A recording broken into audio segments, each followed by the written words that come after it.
horse racing experts. Bet all day and night nationwide. Get the action of thrill horse racing with Naira Bets. $200 deposit match with promo Steve200. Visit NairaBets.com for details.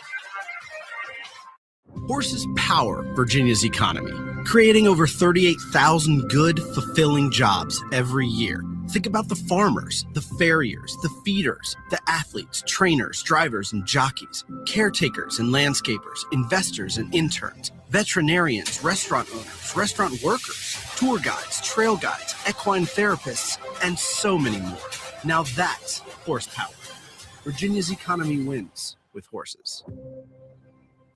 The Pennsylvania breeding program is the best program in the country. The stallion awards, the owner bonuses, also the restricted races and the stakes races for Pennsylvania breeds. Last year, 321 Pennsylvania breeders earned breeders awards. 22 Pennsylvania breeders earned over $100,000. We have the best program in the country. Take advantage of the fantastic program that we have. Learn more at pabred.com. Nothing compares to a horse. They inspire greatness, command respect. Because Virginia's horse industry isn't just racing and farming.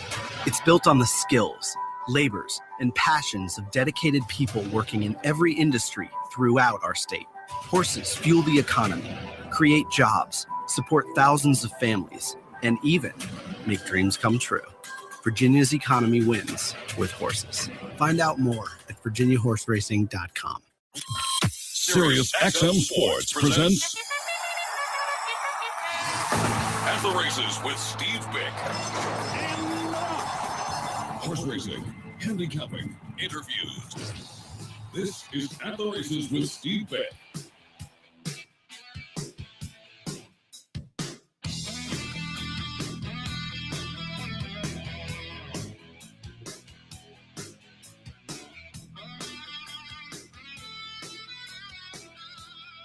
From the fairgrounds in New Orleans,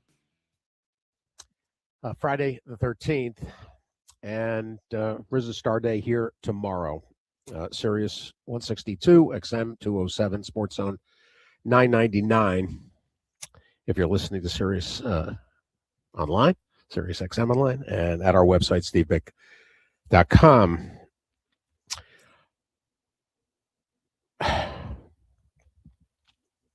Rick Hammerly is going to join us, and I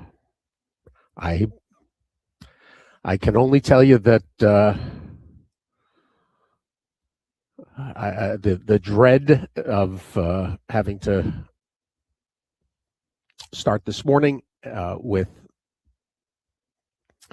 the news of John Sheriff's passing is as heartbreaking, I think, as anything really encountered in the years that we've done this show, and we've eulogized and appreciated and paid tribute to countless industry participants.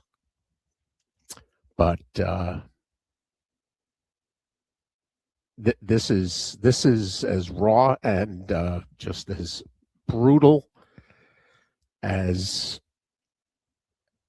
can possibly be imagined. Just without any warning, without any any expectation. John's gone, and as the word spread yesterday afternoon and into the evening, the shock and disbelief just was pervasive. And it even in passing, John shows how considerate and thoughtful he wasn't feeling well. You all listened to him last week, and you knew he was going to Ocala to look at the babies with the Searings and April Mayberry, and he didn't feel well all through the weekend, and Wednesday night he told Dottie that he was going to sleep on the couch because he was sure he was coming down with something and didn't want to get her sick. And Dottie found him yesterday morning unresponsive.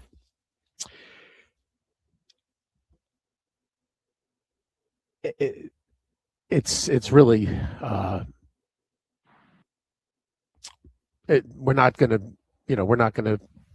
do a full the full 3-hour treatment today. We'll do it probably Wednesday. Certainly Mardi Gras Tuesday is not appropriate, and Monday we'll recap the weekend here. And today there's a parade of live guests starting at 10 o'clock. Marcus Hirsch, the KKs, Ashley Anderson, and James Scully. They'll all be here. And as David and Gordo and I exchanged messages, the hope is that tomorrow's racing, certainly for David and Cherie, and the CRK heavily involved tomorrow. Hopefully, everybody can be distracted for a few hours and lift some spirits, because John Sheriff's really spread joy, principally with Zenyatta and what she did for the game and for just a legion of fans. I usually lead with horse players, but in this case it was fans. Not that horse players didn't love her too. When you win 19 straight, you some people get on the bandwagon. But John was so generous with her, and actually kind of started a legacy of sharing. Baffert with American Pharoah, and then McPeak most recently with not just it was actually Swiss Skydiver too. More than just Torpedo Anna. A lot of when the opportunity has arisen, and when you have the right horse that you can put in proximity to people, it does a world of good. But John hung a shingle late. You've heard him on this show. I was discussing yesterday with several people. Other than Shug, who I think has been on more than anyone, and maybe Baffert, John was probably the third most often visited upon all of us, and every conversation with John, you came away with a better understanding of horses and racing and horsemanship and life. This is just incredibly unfair. Thoughts are first and foremost to Dottie and to Reagan and Gordo, the granddaughter, David's daughter, and John's sister as well. But everyone's going to share in the grief that's associated with this. Rick Hammerly joins us. Rick, good morning. Good morning, Steve. We're doing way too many of these kind of shows here in the last 6-7 months. I don't know. You've said a lot. John Sheriffs is, he's one of a kind back there. I say back there, I mean on the backside. All trainers are different, but he was a standalone in a good way, but you had to get to know him first. And once you got to know him, he was great. And I can say, but we all know a ton of people at the racetrack, but one of the first things that came to my mind is how I lost a friend. He was always a friend to me. And that face and that smile. And I'm going to go to the races tomorrow and head out early in the morning. And I actually was, thinking about, and when I go over, I always, make sure I see John in the morning. He's always standing by the rail with his hat on and a smile. And I look forward to, because you never know where we're going to go with a conversation, but he's always open with a conversation. And I kind of unprepared this morning, but you don't need to prepare to talk about a friend. But he was just so full of life. But if you knew him, he didn't appear that way. But you know what I thought? First thing that came to mind with me is, of course, you think of Zenyatta, but Zenyatta kind of he was in the background, and Zenyatta thrust him into the limelight.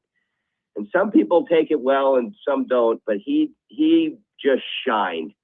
He made Zenyatta, and he brought out the best in the game. He talked to people. He talked about her. He talked about his love of the horse, the game, and he was just so proud. And it's just been a bad day here in a bad week, bad month in Southern California. We had a tribute for Jim Cassidy yesterday, and there's another situation that happened that I can't bring up yet because I can't talk about it just yet. But I just look forward to seeing him. And you mentioned his visits on the radio. He was always so good, and every time you would come out here, we would have him on for an extended period of time. And I can't remember exactly when you were last out here, but something happened where I couldn't come on with you. And you said, don't worry, John took your place. And I happened to see him the next day or two when I was over at the track. And I said, so you stood in for me. And he had this big smile on my face. He goes, yeah. He goes, boy, that's harder than it looks.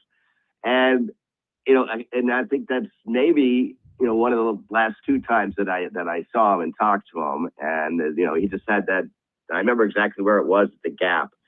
But I just think back on all the times we had together, and he was when I say he was different, for someone in my position as a racing secretary, he was different because he was very deliberate in his training. And when you're in you want people to run, and it took a few conversations with the door closed with John and I for me to understand his way of doing things. And once I got into his world, I understood it. And he's very deliberate with his horses, and he took his time, and not everybody trains the same. And once I realized that and had some personal, one-on-ones with him, God, it was great. I mean, everyone's an individual, but he would take the time to come in and kind of explain himself. And then once we got over that hurdle, we came closer, and we like everybody, we didn't see eye to eye on everything, but we were always friends, and it was always a pleasure to be around him. He's going to be sorely missed. And like I said, you mentioned Dottie, and because of John, became closer with Dottie. And I knew Dottie just from being around and working with Bobby Frankel and that whatever. And so she was always there, but we weren't, we didn't sit down and talk too much. But when John and Dottie became involved, Dottie, she kind of opened up more too. And look, it's like when going to work, a lot of people, there's not a lot of people you try and duck or say hi to and all that, but gosh, John he kind of brought life into every conversation in every room. And I'm just rehashing stuff in my head of flashbacks of times and and the people he surrounded himself with, the Mosses, became friends with them. Even, Mike Smith, I mean, a class guy, I think I became closer with Mike because of it. I have a picture on my office of Zenyatta winning the Breeders' Cup Classic with signed by all the jockeys. I mean, not a lot of pictures on my wall. Of course, we were all there that day when it happened at Santa Anita, and just one of the thrills of all of racing to be able to witness that and kind of know her meaning Zenyatta and just how he handled her. I always say with Zenyatta, those 19 runs, 19 in a row, every single one of those races, there was some place in that race where she wasn't going to win, and she did. And he just handled it great. And when you look at him and him throwing his hat into the crowd and basically speaking to fans before he spoke to anybody when she won, he was just she was the people's horse, and he let her be the people's horse. And I think she introduced so many people to the game. I just go on and he was more than a one-trick pony. John was, meaning it wasn't just Zenyatta. I started looking some stuff up, and I may be wrong in this, but I only found 5 other trainers that won the Breeders' Cup Classic, the Kentucky Derby, and the Breeders' Cup Distaff. Right, that's three of the top races that we run, and I only found Bill Mott, Todd Pletcher, Wayne Lucas, Neil Drysdale, and Brad Cox. There may be maybe I missed one a lot. I found a lot of 2s out of 3s, but think about that. I mean, he did a lot more than Zenyatta. He won the Kentucky Derby. Come on, Giacomo at 50-1. Just a lot of things through the years, and we were, blessed to have him stabled out here in Southern California, and he was a war vet. He was just a Superman. And when you called me yesterday, it's kind of like, are you kidding me? And I had to, we did a little verification, and it's tough to make those calls, and it's just like, once the word spreads, people start calling back and commiserating with each other. It was just one of those, it can't be. We just saw him, and one of those, and I think you're doing the right thing by waiting a few days, and then because there's just going to be so many people that want to say some things, and he was a California treasure, but he was a man for the world. We're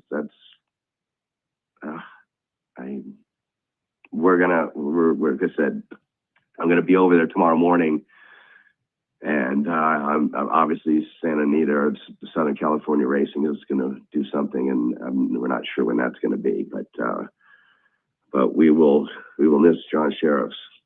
We miss him already.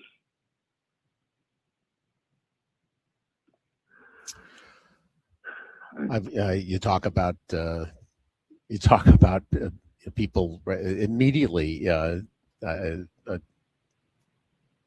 Got a half a dozen, when requests basically, or please include me when you do the show for John, and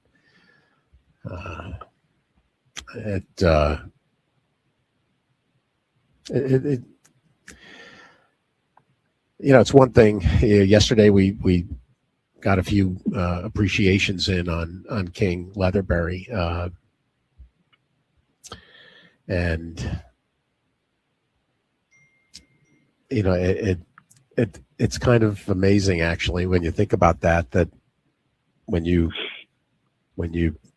juxtapose the two of them. I mean, they couldn't have been more different in their approach to horsemanship, and yet they both in their own way are icons, and and legendary horsemen. It's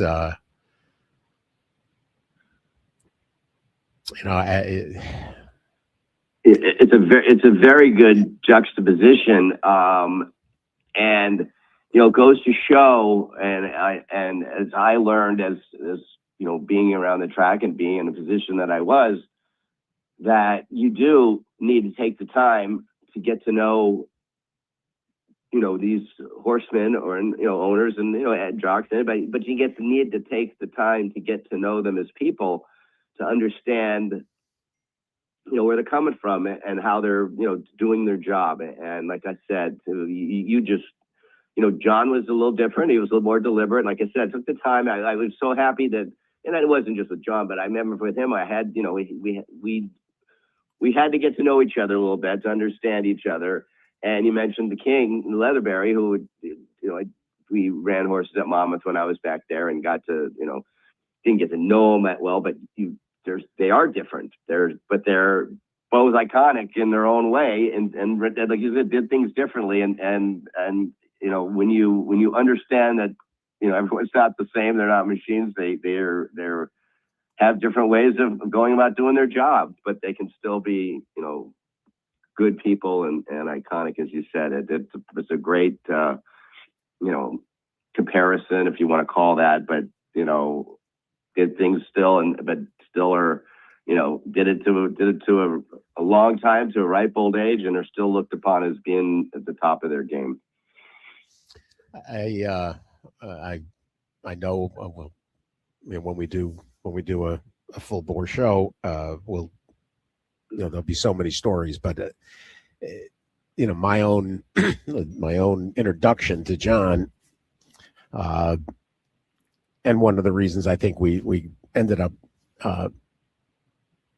becoming as friendly and as close as we got, partly Dottie, because Dottie listens every day, and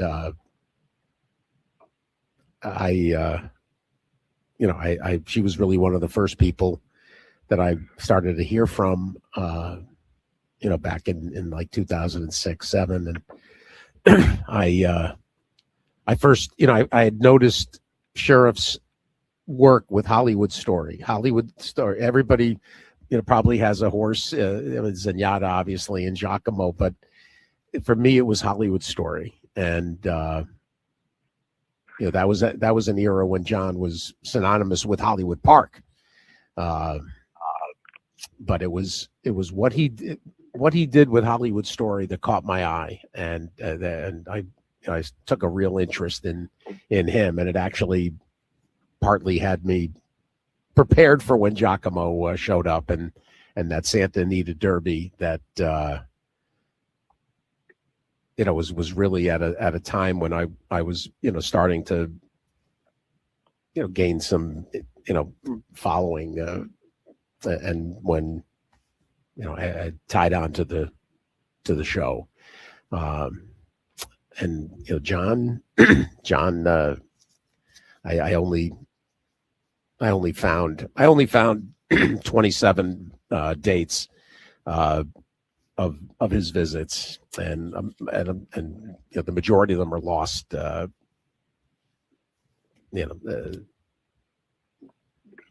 That aren't digitally saved, but he,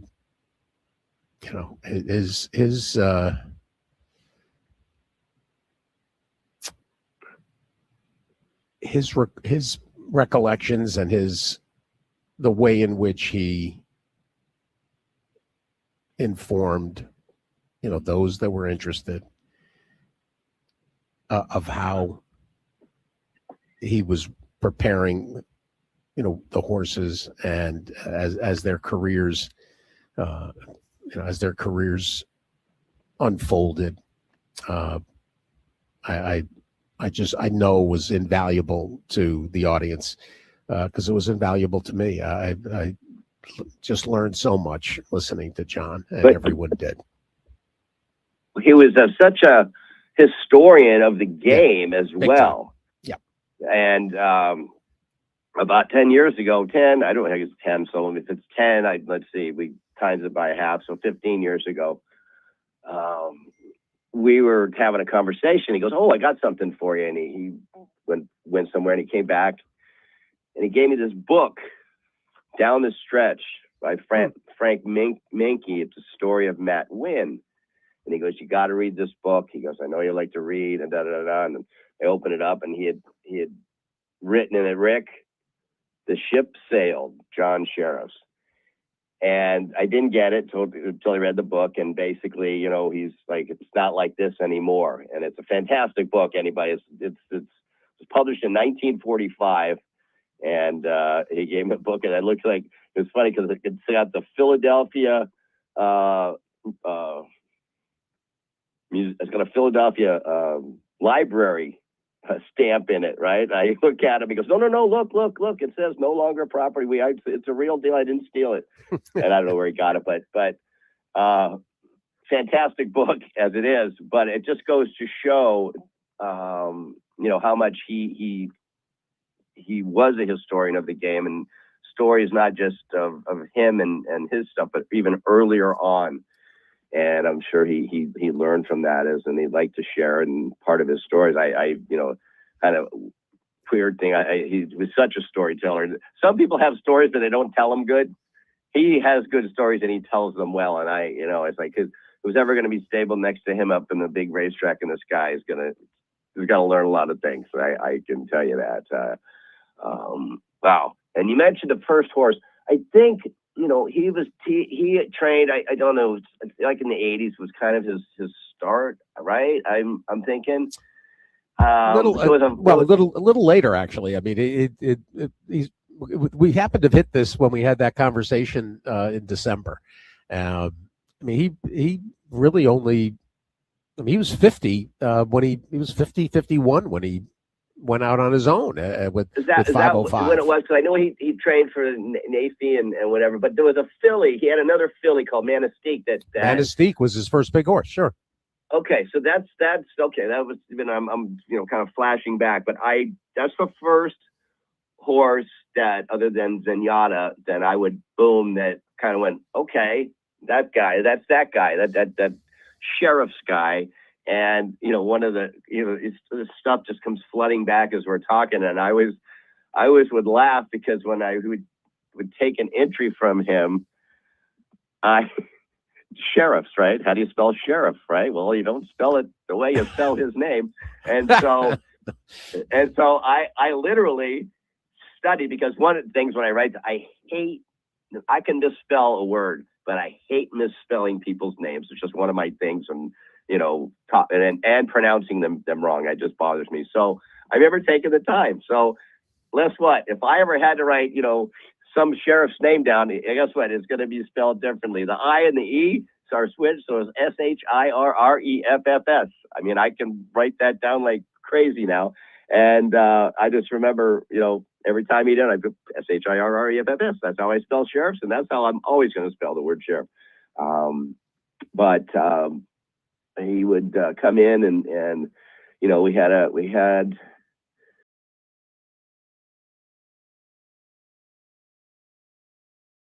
on the show, but you know, right now things are flooding back. But it was the year, I think it was 2000. He had 2008. Is that when Zenyatta won the distaff? I'm thinking, yeah. So it would have been 2008, because she won the classic in 2009, if I'm not mistaken. I gotta look at my little post. So yeah, it was 2008. She won the distaff, and she was coming back for her first race. I think it was the Santa Margarita, and it was a handicap. And we had put some weights on, and whatever, no big deal. And was walking around the box seat area that day, and someone said, "Hey, have you seen John?" I said, "No." He goes, "Hey, he's looking for you." I said, "Oh, okay." You know, it's the middle of the day, probably some Thursday, Friday, and now sitting in a box, and someone else came by and says, "Hey, Sheriff's is looking for you." I said, "Oh, okay." So I go back to the office, and John's sitting in my office, and I figure he wants some, you know, couple of passes for somebody, whatever. And he goes, "I need to talk to you." It's okay. And usually I always tell people my job is to know what people are going to ask before they ask it. So I'm not, taking them back. I had no idea, but he says, I need to talk to you. You put too much weight on Zenyatta. And I'm thinking, oh boy, this is not good. Anytime you have a weight conversation, it's never good, but totally kind of out of character for John. And we shut the door and we had a conversation, and, she just, she hasn't been off she's been off for a while, and I think we gave her 127 on her comeback, and seemed to be the right weight. And anyway, once the weights are out, there's nothing you can do. But he, in his way, let me know how he felt, and he was not happy. And I can tell you, when that race came along, there was somebody in the crowd that was yelling an awful lot louder than the others. And like I said, she was always, was always going to find a way to look like she wasn't going to get there, but she ended up getting there. Of course, was the Santa Margarita, and she did carry 127. She gave 15 pounds to the horse that ran second to her. So, but I was glad after that, didn't have to weight her anymore. And that was back in the days of the handicap, when she started the year with that. What was she going to get when she went to the next town and things like that. So it was a big concern, and I always look back on that moment, and I probably it being her, probably should have called him up, ahead of time and said, hey, here's what we're going to do with her, just to give you a heads up, and probably should have communicated more. It was probably a bad deal on my part, not to do that. And so I kind of learned from that moment, whenever some, big horse was going to get weighted, probably should, alert them ahead of time. Anyway, so that's kind of a moment that flashed back to, and just there's a lot of them, but that was a big deal for me. And just a lot of stories, and all of them good. All of them good. It's I don't know. We'll celebrate John with the full at the races treatment.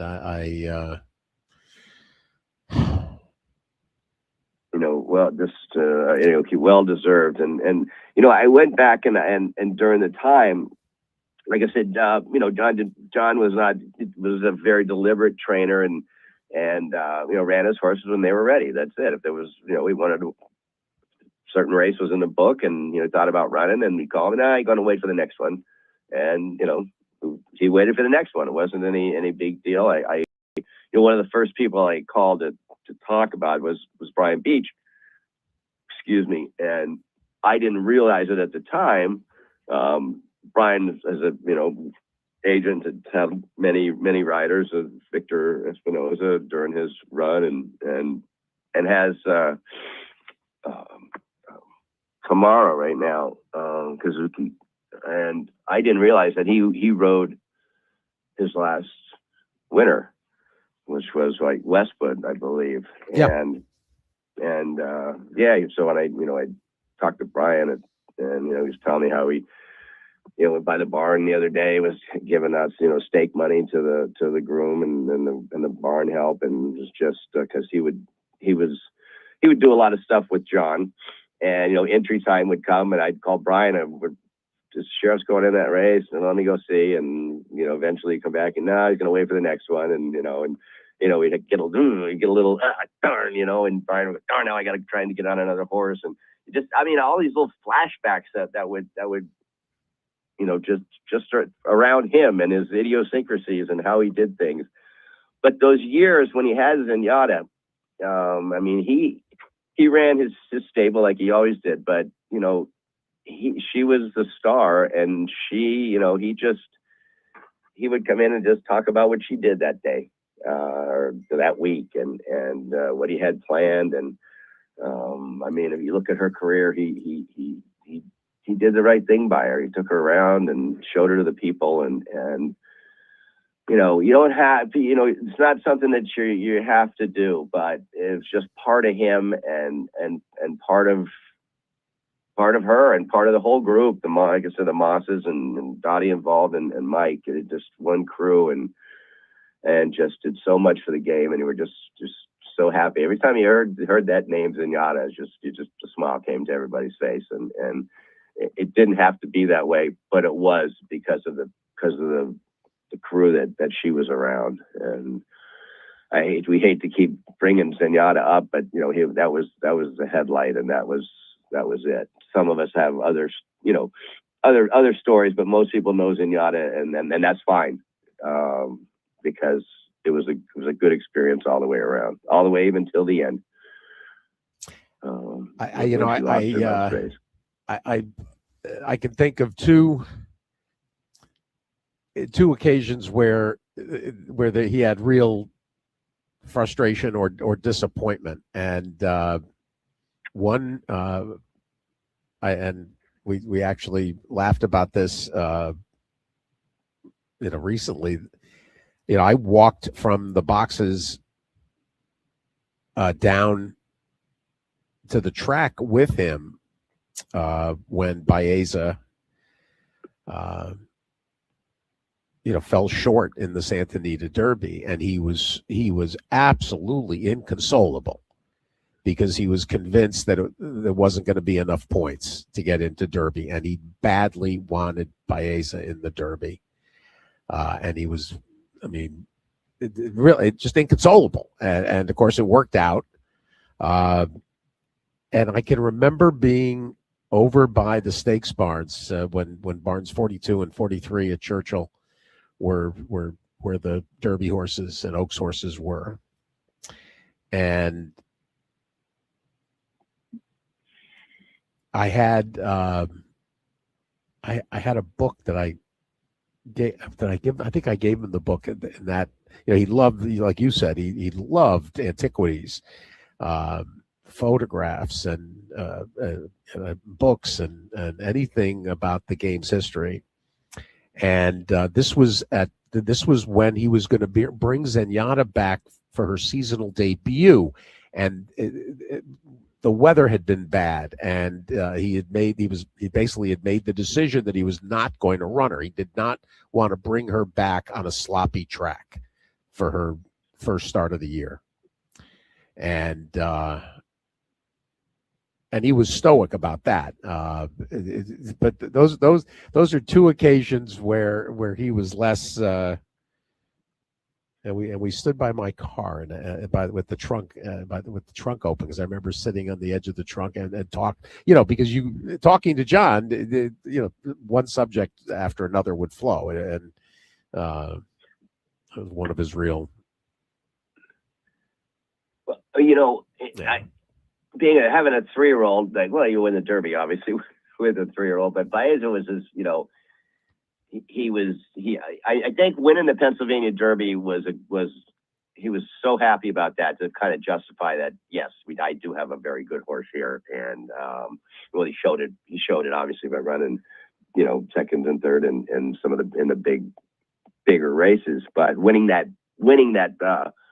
the PA Derby there towards the end of Baeza's career, I think was a I could tell was like a yes. I knew I had something, and I finally got that win. And in later in the year after running third in the Derby and third in the Belmont, and it was kind of a big feather in his cap. But just to say, I knew I had a very, very nice horse, and I needed to get a win in him in a grade one, and he did. And then I was kind of, I could tell he was.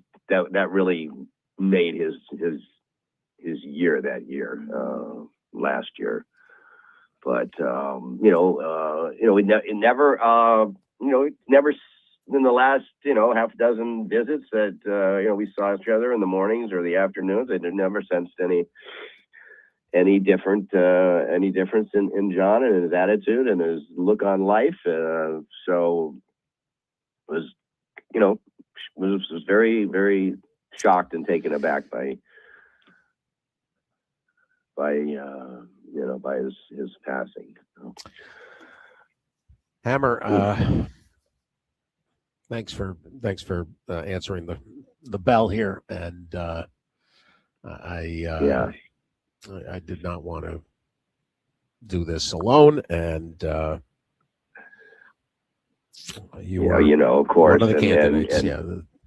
No, it is, and it's like I said, you didn't have to go, oh, what am I going to say? It just, things just start flowing to the surface, and memories, and just more importantly, a wonderful person who just happened to be a great horse trainer, and we will miss him more, and I'll probably hear more stories than I've heard in a long time tomorrow when I'm get over there in the morning, and people are gathering and telling their own stories about John.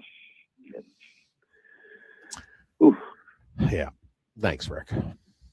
Yeah, you're always welcome, Steve, and let's see if we can go a little further without having one of these types of shows. It's been too many of them.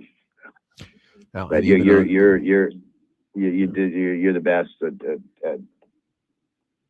just bringing it to the surface and talking about it. It's the best it's I kind of, and when you know people as well as we kind of did with John, it makes it that much tougher. But it's easy. And you're the best, and for people remembering all the people involved in our game, and I know everyone appreciates it. We'll have a parade of voices. I think on Wednesday. It feels like Wednesday's the right day for it, because Monday, the Monday will be a big recap from tomorrow's action, and Mardi Gras is too upbeat a day to do it. So we'll look forward, and we'll know more too. I know that David and Cherie and Reagan are headed there tomorrow, or Sunday, I should say. There's no racing here Sunday because of the Monday and Tuesday racing. So we'll have all germane information as well next week. One more quick thing that just kind of hit me is, anybody that's been to Santa Anita proper, behind the grandstand and the paddock side is, there's some statues around and of people and a couple horses, and one of them is we had this Zenyatta statue made, and once you decide to do that, you've got to decide where to put it, and there's kind of a big fountain when you come in, and when you come in the main entrance to Santa Anita, she's right there. And besides Seabiscuit in the paddock, there's more photos taken of people as they walk in, and there's some new people come in, and you walk by there and you hear numerous times, "Oh, look, there's Zenyatta. Oh, look, there's Zenyatta." And I don't know how many thousands of people I've seen take pictures with her statue, and leading into Santa Anita. So it was placed perfectly, and just to hear the excitement of fans that maybe didn't come to the racetrack a lot, see this horse and look, see the plaque and says Zenyatta, and for them to react because they knew Zenyatta. And so if you come to Santa Anita, if you've never been to Santa Anita before, you have, but you didn't realize there was a statue of Zenyatta, go take a picture with Zenyatta. And it was just I can't remember the artist that did it, but a wonderful job. As we know, some of those don't turn out great, but this one did. And it's just a little flair to it that kind of sets her aside. So there's another just flashback that came, and, just, hey, can you take my picture with Zenyatta? So come and get your picture taken with Zenyatta here when you come to Santa Anita. Nice. David Aragona is going to join us. Marcus Hirsch is on his way here as well, and Nick Tamero in hour 2. Hammer, we will probably we'll talk this weekend. I'm sure. I'll talk to you over the weekend for sure. All right. Thank you. Good luck at the races, everybody. Rick Hammerly, who his whole racing office career overlaps with John's.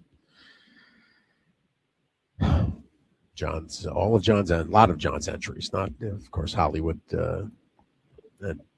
different staff, but I can't tell you how many times I'd be sitting in Rick's office when John would come down the walkway, pop his head in. There's one other aspect of this that I'm sure will get brought up next week. One of the things we said about Christophe Clement's passing was that there was an opportunity to put him in the Hall of Fame while he was alive. Same now can be said about John. To put him in while they can enjoy it and be feted and receive that honor and distinction. Just David Aragona, good morning. Good morning, Steve. I'll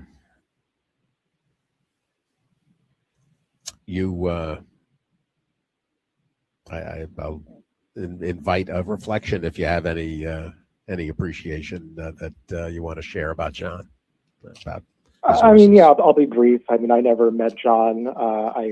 I'm sure that other guests that you have on today and through the next week will be able to share stories and memories, far greater than I can.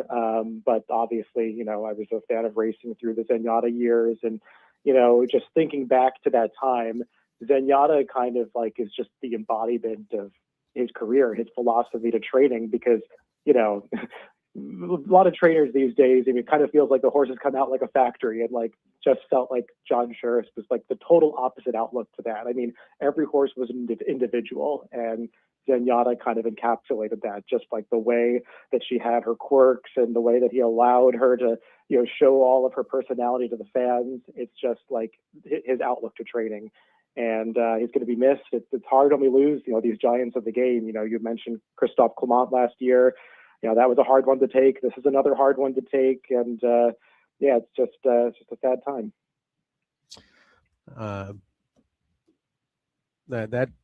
That's appropriate about the individual, and he let the horse dictate. But he also there's two things that'll come out when it comes to reflecting on his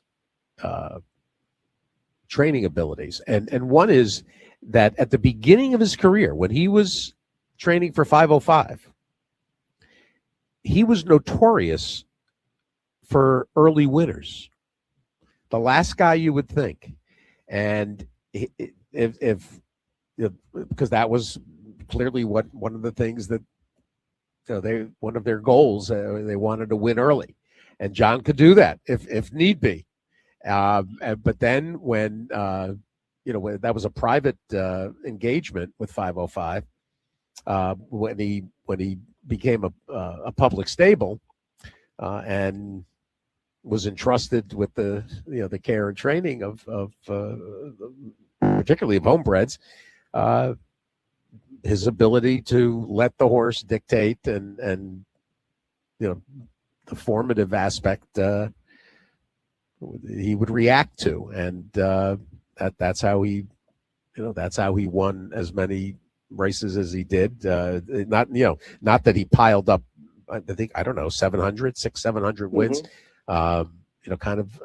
We made the case. I made the case last year that he basically is a David Whiteley of his era. Somebody that should be in the Hall of Fame. Despite a fairly finite number of horses, he's a guy that only wanted. You said it perfectly. It was not the assembly line approach. And not what they call a program trainer. Mm-hmm.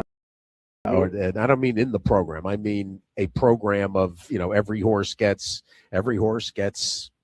these supplements. Every horse gets all these these treatments, and on the program, so to speak. So anyway, that part of it is, to me, is amazing that he, if he had to have a win early horse, he could make it happen.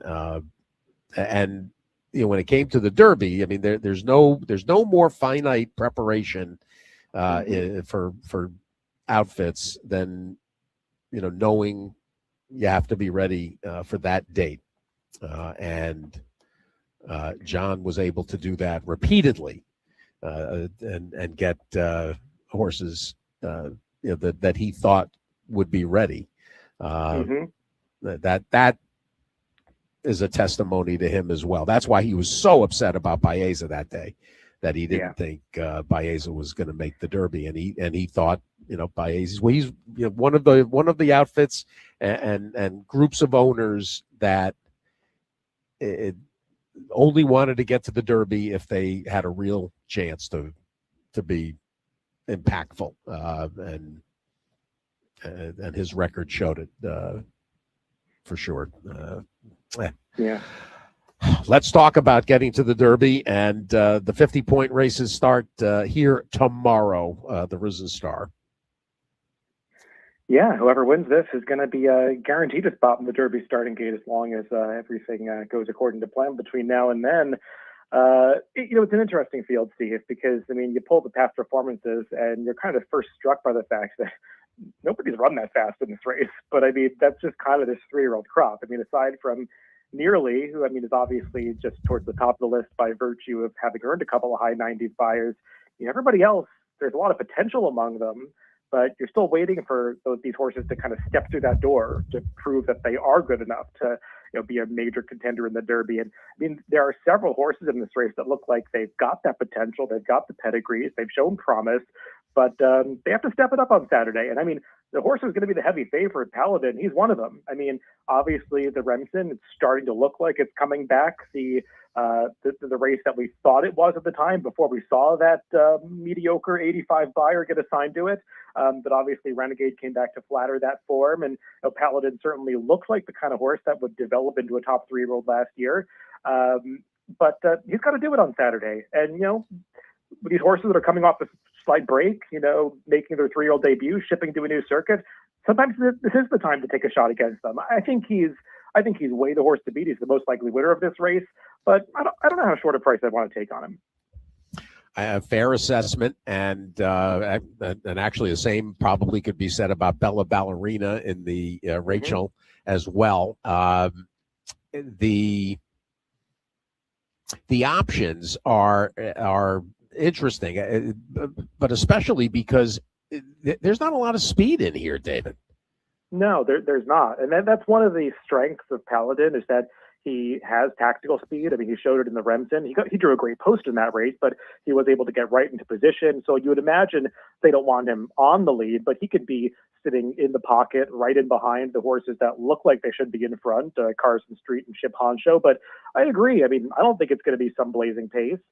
So I do think it's the kind of race where a horse like Golden Tempo is going to have to prove that he has a little more versatility than he showed in his first couple of starts, because he's been taken right to the back of the pack. And obviously the debut race where he got run off his feet early, and then the Lecomte where they showed no interest in being aggressive. So if he goes back to last again here and there's not a whole lot of pace ahead of him, he might have to show a different dimension to be able to close into a slower pace, something he hasn't done yet. So in a lot of ways, I think it's the biggest test for him, just given the way that this race came up. But the trip is supposed to come to Paladin. It's just a matter of whether or not he's taken that step forward from 2 to 3. And, about those two speed horses, Steve, Carson Street and Chip Honcho, who are both coming out of the Lecomte. Between the two of them, I think it's pretty obvious that Chip Honcho had the tougher trip, because he drew post 10. He broke to the outside. He had to be used a little bit more to get forward in the early stages. Then he got rank with the blinkers. I mean, he just refused to settle around the first turn. He continued 3 to 4 wide around both turns. And I mean, he only lost to Carson Street by 3/4 of a length in the end. So, I mean, he was right there battling it out. I don't know how good this Fairgrounds group of 3-year-olds is in general, but among them, Chip Honcho would be the one that I want. Well, and that's who you basically led in. I was going to say, doesn't Chip Honcho have the same look and feel here as Soldier and Diplomat did last week for Rasmussen? Totally. And I kind of had the same questions about Soldier and Diplomat. I wasn't sure how good that Kentucky Jockey Club really was. And frankly, I'm still not sure that was a particularly good race.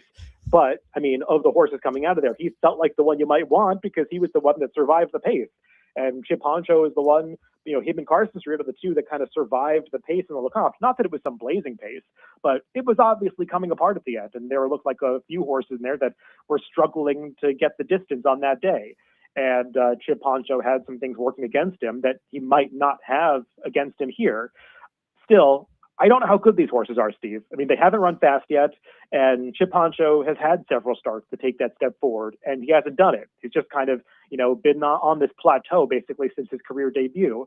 So maybe this is the race. It sounds like Steve Asmussen thinks that more distance is going to work for him. He still has to prove it on the racetrack. So among those horses, he's the one that I would want, but I'm still not that excited about him in this race because I think the pair from the Remsen might just be coming out of some tougher spots. All right, Chip Honcho, what's an acceptable price? On him,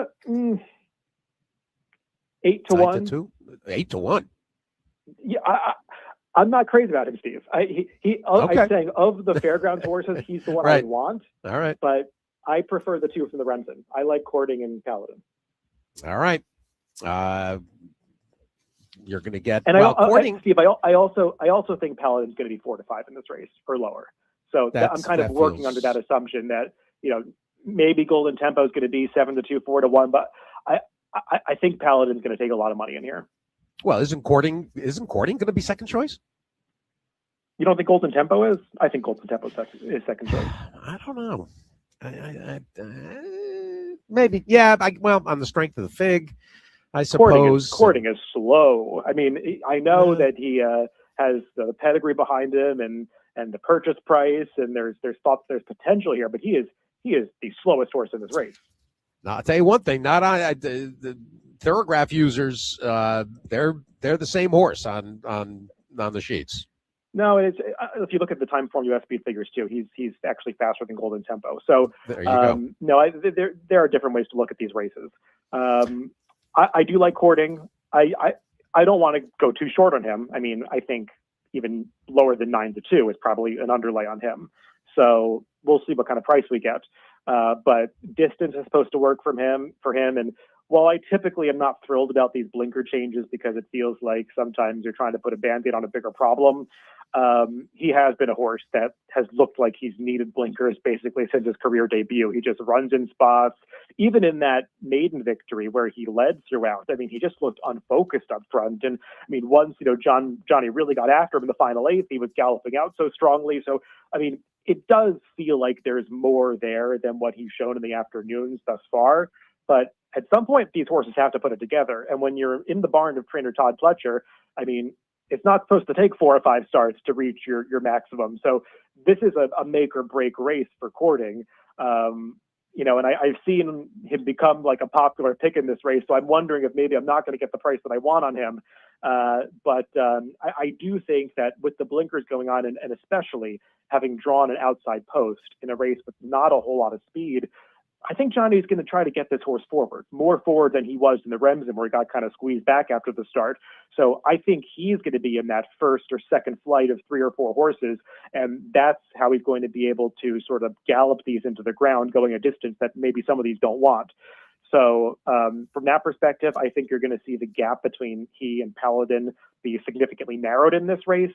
Is he good enough to turn the tables? I'm not quite sure, but if he is 9-2, 5-1, that's good enough for me.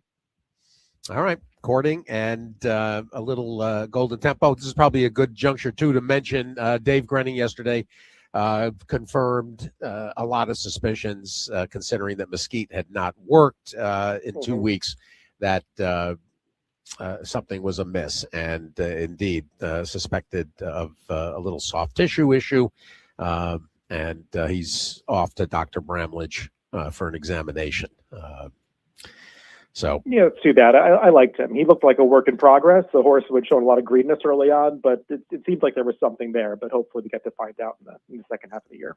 well, and I should also include KK will be here in a little bit, but they obviously suspended wagering on him in the future wager. David Aragona with us, Marcus Hirsch on his way here, and David, a couple of other spots on this card. Rachel, Sure. Maybe a Rachel why thought. don't I work backwards? Yeah. Go ahead. In the Rachel, Bella Ballerina, I mean, we talk about there not being a whole lot of pace in the Risen Star. There really is not a whole lot of pace in this race. I mean, maybe Love Your Neighbor is going to be forward with the blinkers going on, though I don't view her as a front-running type per se. Not that Bella Ballerina needs to be on the lead, and they might not even want her there, but she just has more natural speed than most of the runners surrounding her in here. So she should just find herself in a forward position. And I liked the Goldenrod last year as a race, and especially her performance. I mean, that Maker horse ran off on the front end. She was the one that was sort of in that difficult position, chasing a horse that was going to come back to the field. So the fact that she was able to away and still dig in to hold off the closers late, really solid effort. And what I really liked was watching the gallop out. She never let those horses by. Even when they, went a furlong past the wire, I mean, she kind of hopped over to her left lead and dug in again. So I think she's pretty talented, particularly fast. It isn't some standout on speed figures. I have a little more confidence in her a race here than I do a horse like Just Singing, who I do think ran well in the Goldenrod, but she did take advantage of the pace that was falling apart at the end. She's probably not going to get that same scenario in here. So while I think Just Singing is an interesting horse moving forward, I don't know if this is going to be the ideal race for her off the bench. The horse that I like, that I really want to bet in here is the number 7 Majestical for Peter Urton. Her debut at Churchill, I know she just barely missed, but I mean, that was a really, really good effort. I mean, she was towards the back of the pack. Irad rode her with so much confidence, just kind of waiting up the top of the stretch like he knew he had this big kick underneath him if he could just find a seam. And once she did, I mean, she went from 10th into 2nd in like the blink of an eye. And I know she just missed that day, but that points her out as a horse that had serious potential, even though it didn't earn much of a speed figure. And the way that she was able to move forward second time out, going the 2 turns, much more engaged early, just one as easy as can be. And I know she only got a 72 buyer for that race. Horses have come back out of that race to improve. The runner-up improved by 4 points, third by 6 points, fourth by 15 points next time out. So I feel like both of her races are better than they look. And she is one that showed last time she's got the tactical speed to be in a good stalking position, either outside of Love Your Neighbor or Bella Ballerina. And I think she's going to be a serious foe to the favorite, and she's the one that I want to bet. 4-1 going in.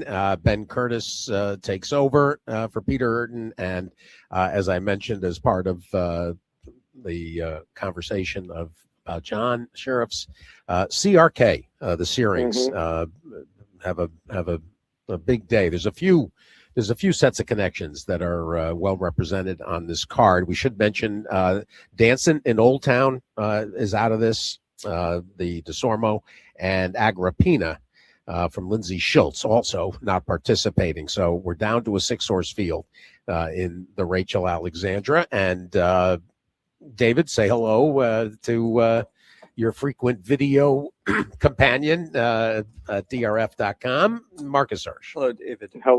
Hello again, Marcus. We just chatted the other day. Yes, I'm sure everyone has heard that and gleaned a lot of valuable information from that. David, pick a couple other spots that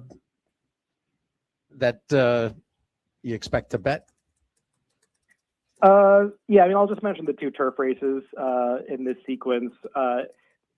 In the fairgrounds, my primary take on this race is that I want to play against 2 horses that I think could vie for favoritism, and Brilliant Birdie and Laginos. The former, I think, might just need to start off the layoff, and Laginos, I just don't think wants any part of 9 furlongs. And he's had some situations recently where he kind of should have got the job done and he wasn't able to. So I wanted to look elsewhere in here. I know Marcus agrees on Montador. I'll let him take it away when you get to that race with him, but I think that his last race is better than it looks, that he's a serious player in here.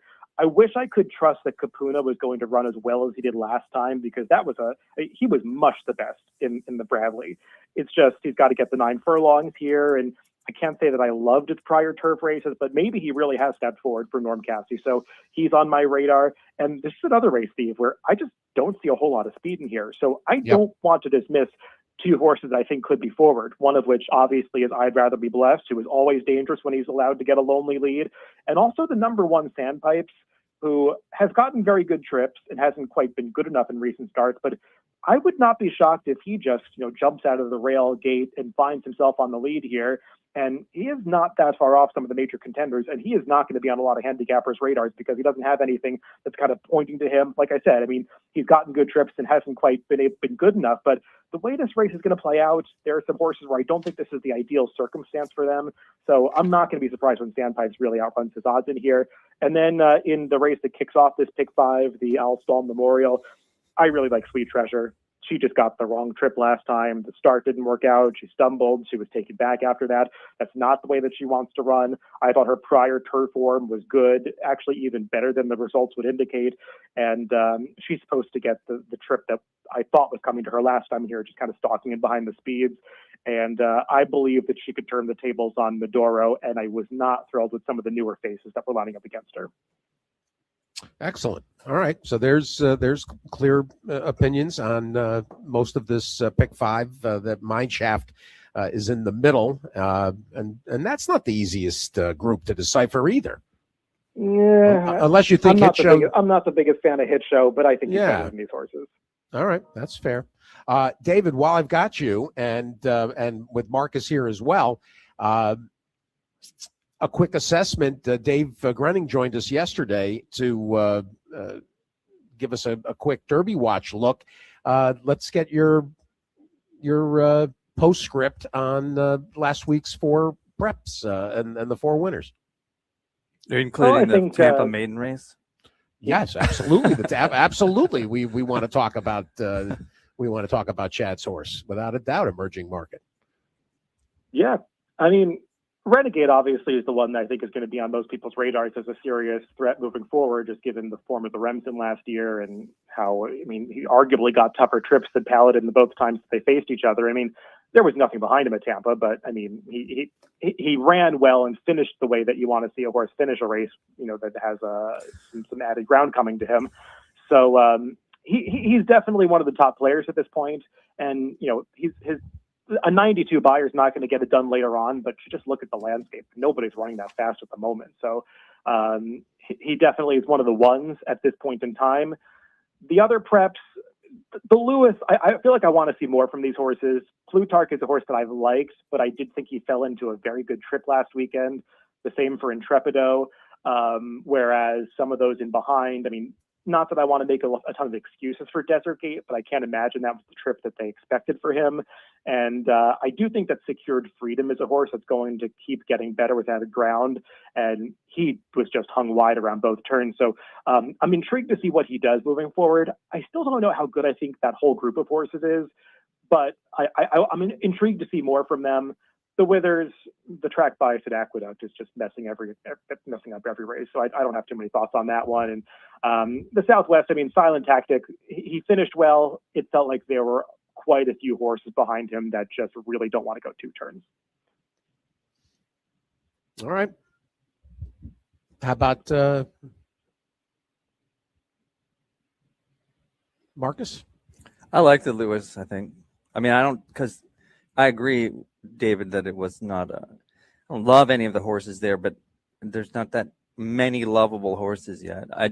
And I yes about Plutarch, but when has he ever gotten a good trip? Because he was he did so many things wrong last year. I was really surprised at how forward he was and how relatively professional he was. And Intrepido, I don't know if leading is really necessarily his gig. I think that horse is better than why I think I'm above consensus on him.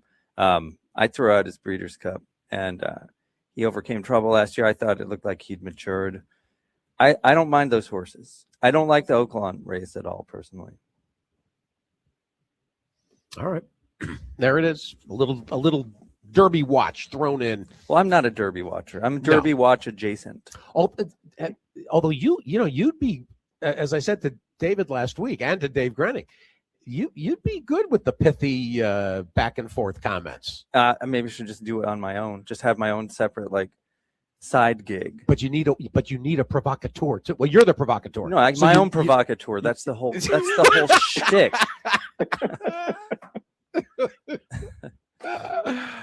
David, thank you. All right, David. All right, thanks, Steve. Don't get in any trouble today with those track bias comments.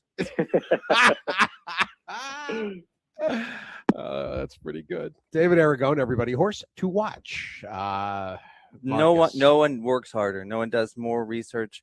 He makes me a better, well, maybe not better, but if I'm going to do something in conjunction with David, I know that if I don't prepare, cover every base, I'm going to seem like an idiot, which I don't really care about at this point in some way, but you never really want to feel like an idiot, or this guy is watched the 5-back trip of the 30-1 shot, and you're like, God, I missed that. Damn it.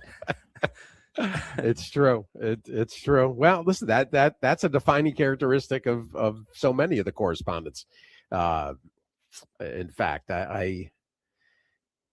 and you know what? That opening you just gave me, I've sort of been, oh boy, in the back pocket. I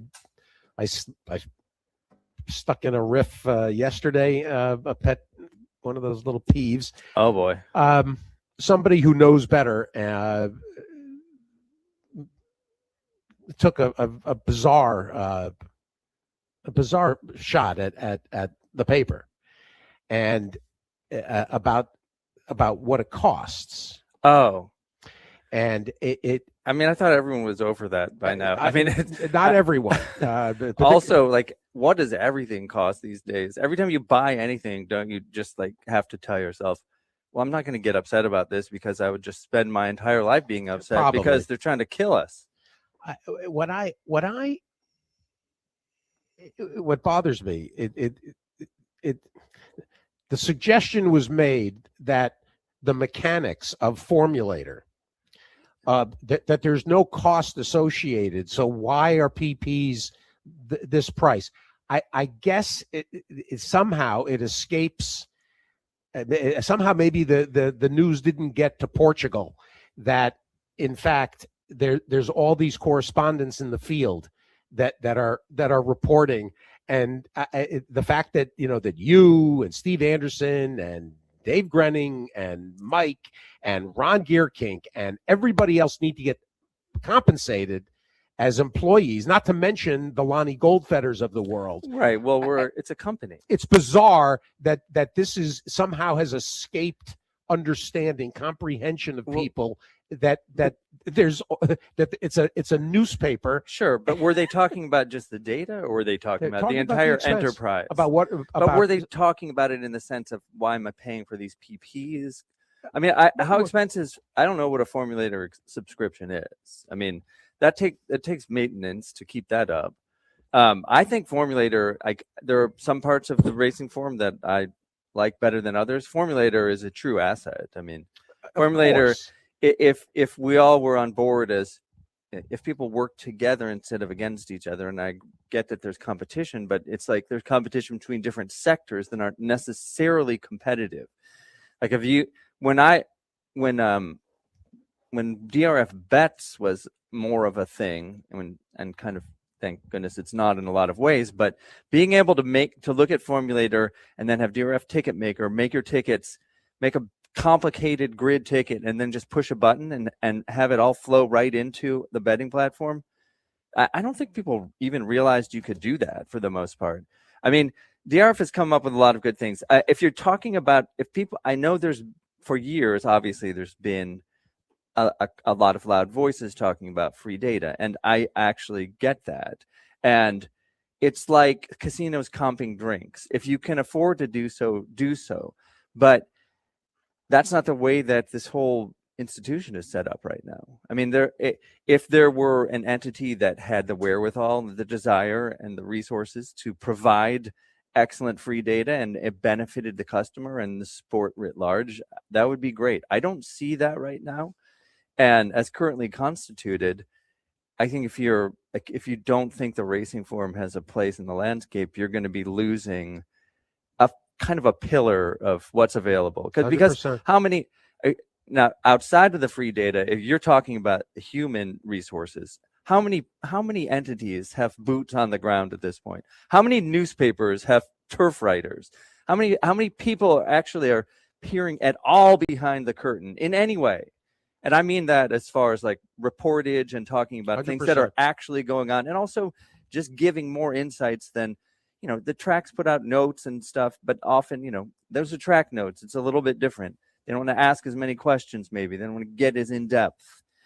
I do feel like my colleagues bring something to the enterprise that is not widely available. Well, and not to mention in the vast majority of cases, decades of experience. But I mean, it's so weird that people don't value that anymore. Like, I am decreased my attention to social media because it's a cesspool of awfulness. It's for sure. I guess that's kind of redundant. Cesspools generally are considered awful.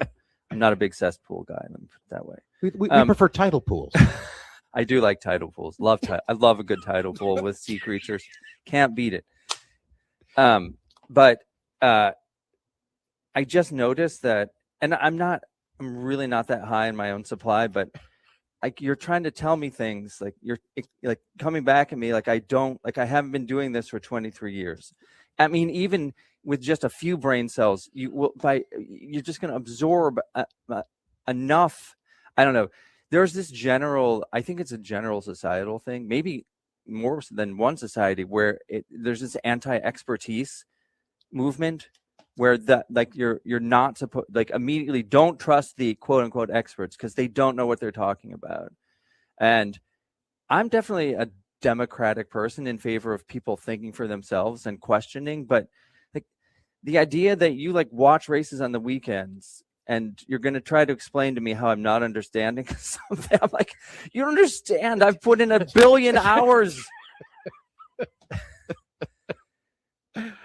It's 100%. And I'm not talking down to you. I'm not trying to preach to you. I'm not saying like, don't pay attention if you don't want, but I mean, if I say something, it's because I feel like I have some idea what I'm talking about, and my job is to communicate that.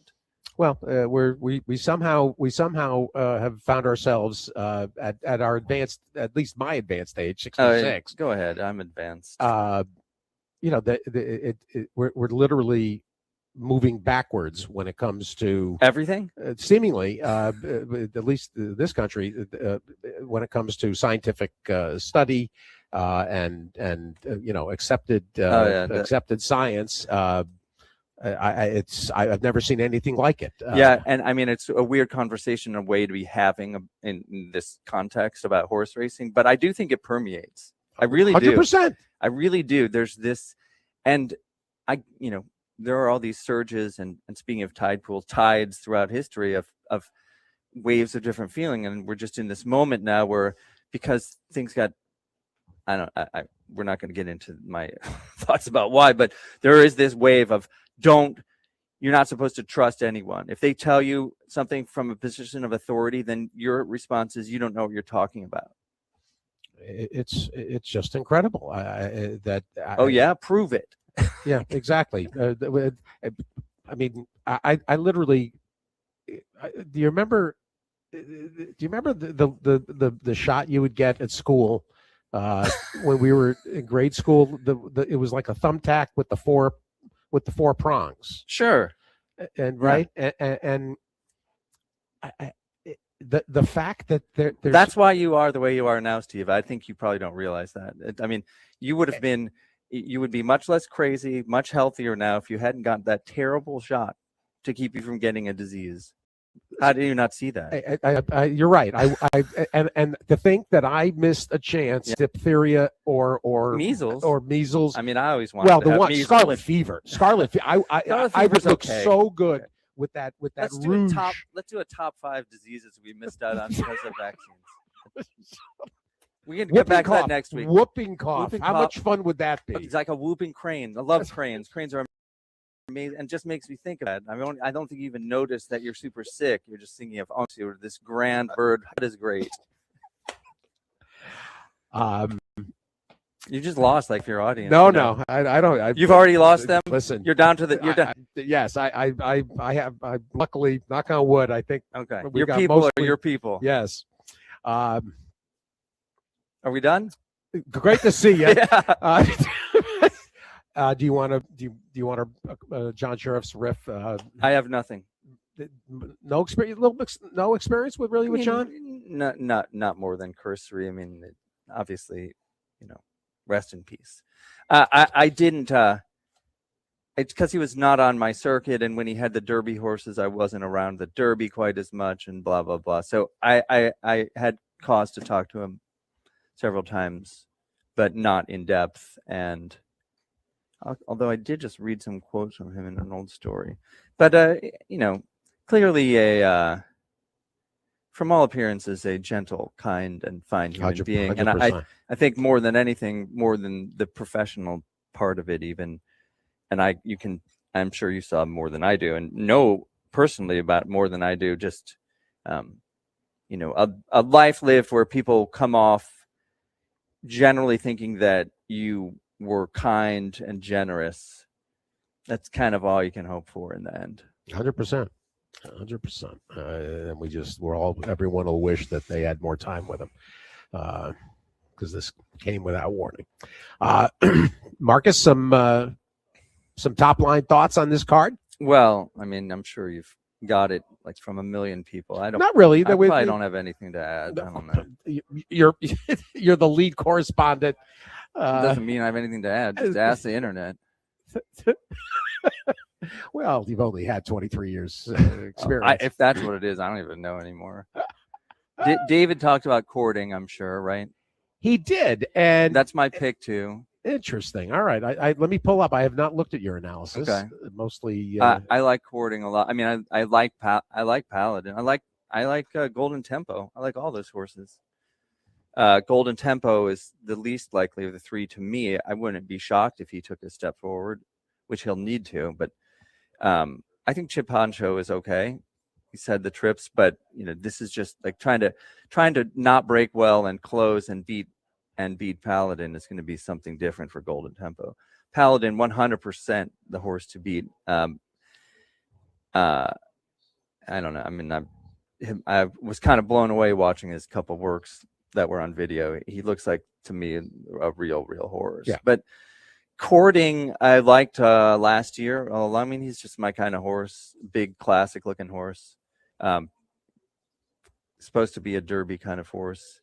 I like the way that, I mean, he clearly was an unformed mass of ability as a 2-year-old. So the great thing about Palm Beach Downs, Steve, is they have workout videos galore there. You can really get a sense of how a horse is doing. And so you're able to track this horse's progress kind of almost week to week. There are a few gaps. In fact, the one work that's not up is the first one they had in blinkers. I believe it was the 16th of February. First time they put blinkers on him. But you can see the work on the 9th and on the 23rd, and then subsequent to the 23rd as well. To me, like the horse transformed with blinkers. Transformed. Everything about his breezes was different. The way he went to the pole. I mean, he just was so lazy and disengaged. That changed completely. And it's not just going off. It's through. I mean, if you watch enough of these Pletcher works, there's a general design that's relatively similar, and the horses are almost always going to finish together. Not as much as Brown to that extent, but this horse got into the program. He started doing all the things that I think that I can see that Pletcher is looking for in these drills. He's going to the pole, engaged in the bridle. Because he likes to alternate inside and outside, who goes when, like to put pressure on, to take pressure off.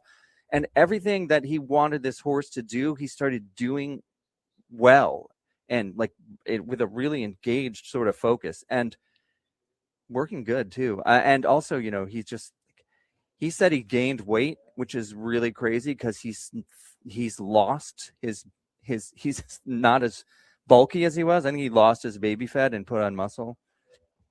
So, you know, I mean, if he's here, like, you know, he's 2-1, you know, that's one thing, but I think he's a 9-2, 5-1 shot here. And, All right. and because of what I thought of him as a 2-year-old and the horse he might have been, and what I've seen on these videos and the horse I think he's becoming, that's why I have that interest. Well, and he's going to be a decent number. 9-2. David and I asked David what he thought he was going to be price wise. I thought there was a chance that he actually goes a second choice. And even though the Golden Temple's got, he could, right? It wouldn't shock me. They're going to be closer. They're going to be closer me. in price. All right. Yeah. You know, I think you're onto something there. But it's an interesting race, as is the Rachel Alexandra. When I first looked at the Rachel Alexandra, I thought it was just a bunch of horses. Dig a little deeper, and it's obviously you want to see what Bella Ballerina really has, because although I'm like both of her races, she's got you know, I know you're seeing that I left her out of the top 3. Yeah. Well, if you read it, what does it say? What does my analysis say? Agrippina will be scratched after whooping cough. Yeah, whooping cough again. It's everywhere. Unbelievable. It doesn't exist though. It's amazing. Which removes one of the talent about. Blah blah blah. I am probably going to feel stupid leaving Bella Ballerina off the top 3, but hear me out. All right. Okay. What did I say? Well, I should I read the whole thing? Just continue quickly. It's not that I think she's going to finish 4th or worse, but that I wanted to include 3 other fillies as worthy plays against a favorite likely to go off considerably lower than her 2-1 morning line. There you go. So what is the top 3 picks? Are you picking who's going to be first, who's going to be second, and who's going to be third? Maybe. In this case, it's picking the 3 horses because I like a bunch of horses here. So I picked the 3 horses that I thought had a chance to upset the favorite. Like I said, not that the favorite's going to necessarily run 4th. Make sense? It does, as does the trite chestnut. The race is not always to the swift, but that's the way to bet. Well, I still am not. I mean, I'm not completely sold on her, and I may well be. I'm leaning toward being sold, but you know, she did get just a 70 buyer in her debut win, which I think is pretty legit looking at the horses she ran against and what they've done since then. And she did chase a hot pace, but she was getting tired. Had a right to in the Goldenrod, second start, first time going long. But it's not like she blew everyone's doors off. And I mean, I think that I just think that the betting is going to be out over its skis a little bit on her. Fair enough. You know what I'm saying? Yeah. Like, yeah. She's not as good as she might be. I don't think that where I am comfortable seeing her accords with the price she's going to be in this race. Well, and David landed on Majestical too. I like Majestical. I mean, she's done a lot of good things. She's interesting. The Love Your Neighbor horse, blinkers on her too. And I saw her work with blinkers on the 7th. She looked like she was galloping 47 bullet of 123 or whatever. And she's going to get a good trip.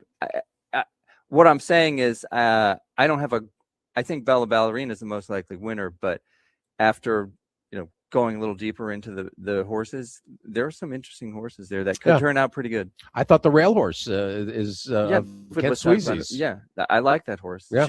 She's got an interesting way of going. She has this kind of strange shape, huge white face. But a bald. Yeah, she looks like she can run. And Cherie's got that Powered by Family who drew in off on the. Well, she didn't. Okay, so I wanted to clarify this with her. Like, were you looking for a off the turf? Not looking for that. That's just there were no other races available.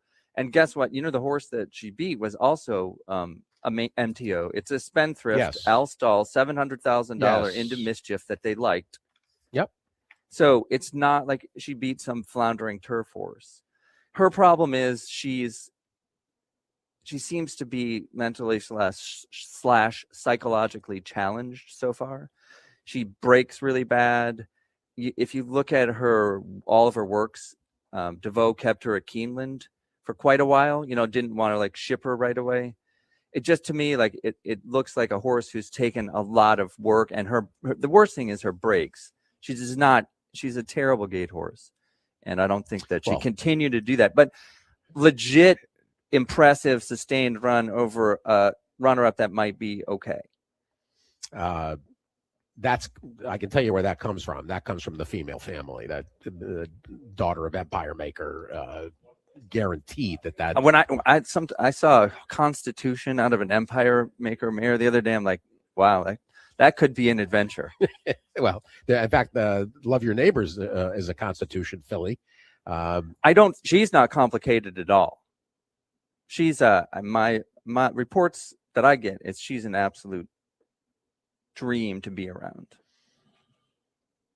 She's gonna get a nice trip here too. That's what I'm saying. She's sitting right outside, and no shade on the previous rider, but boy, he really blew that last race. She should have been on the pace. She should have been putting it right to the leader at the 3/8 pole, and she would have won. And Saez, is going to ride her the right way. Well, Saez fits that. He does. Style he fits this horse perfectly to me. 100%. There's a lot of that going around. He fits Ship Honcho. That's another thing. I said that to Frank McGoey yesterday. 100% agree. It's a fun, even though we're down to 6. It's an intriguing 6. It's a good group. You're just not going to get. If you get a dozen horses, you're just going to have a lot of horses getting in the way. I do agree with that. A lot of flotsam and jetsam, excuse me, as it were. All right, I know you're pressed for time. Good. Let's get couple. You want to go through these maiden races like we do? Yes, because you find. Although I do want to note, Montador seems like a steam horse. It's really with you. Frank was on Montador as well. I like David, Montador. Montador is quite promising. So Stidham could have a very nice. Tom's Magic is good. He had no chance in that Tampa race with Quattro Centro. The greatest caw experience of all time, that Quattro Centro. I needed Quattro Centro to not be 3 to 5. Yeah, well, I needed him. I know. I remember we talked, and I sensed a little bitterness. That's me. All right, then let's do a quick rundown before the KKs join us. Kilroy and Kirstein. Boy, that should be something. Right? I might stick around for that. 4 Ks. That's K to the exponential Ks. We love the alliteration, and we have Ashley Anderson too. So we got double more. A's. We got more AK. Double A, MCO, whoever the AMCO commercials. Oh starting with that quick rundown. You're on Ranny as well. Ranny, I hope they got the charts changed. I gave them the information about what actually happened in her race because they didn't quite catch it. Paco thought that he was going to die on the backstretch because she was completely out of control. She took 4 paths to the left. Right. He's trying to steer her right, and she's going, no, that's not what we're doing here. I'm going down to the fence. So he came to the turn like, okay, I'm hoping to survive this race. And then he gets halfway around the turn. He's like, okay, screw it. I'm getting off the fence. She shoots it was a pretty good effort. Now that there's a bad line in this race to me, and that's the Whit Beckman horse, whatever her name is, Yaudacity. I don't know how she'd be 8-1 if you watch her debut and then she broke through the gate second time out. I think she might be the favorite. I like Yanni a little bit, but I don't have this is just handicapping off the paper. I'm talking about insights to first timers. Well, we also Frank gave us the info that Luis Saez is now off of one more guitar in favor of Rani, with Lopez sidelined with the broken ankle, and Sophia Vivas picks up one more guitar. Okay. Rani 9-2 going into this. This does feel like a good group. Cherie's got Spare Me. You mentioned Yaudacity. There's a lot going on. If Brett Calhoun's horse, that Kayla's Comet, if she takes to the turf, I thought she was okay. This is Rob Atras has got a second-time turfer in Niche. it's a good way to start the action. Don't forget about Seeking Attention. Seeking Attention. I think Seeking Attention is okay. Well, she had no chance first time out, and I didn't mind the way she looked coming down the last eighth of a mile. Picks up Ortiz. Well, Jose. that the CRK stable, as mentioned, the Searings with a chance to okay. start the race day big. 2. Yes. Have you talked to Mr. Asmussen? No. Does he still come on your show? Of course. How's his lock of the week doing? He ran into a bad patch. Oh my God. He did. Yeah, and he was getting, I could tell it bothered him. But then he righted the ship. Okay. KK, you keep track, right?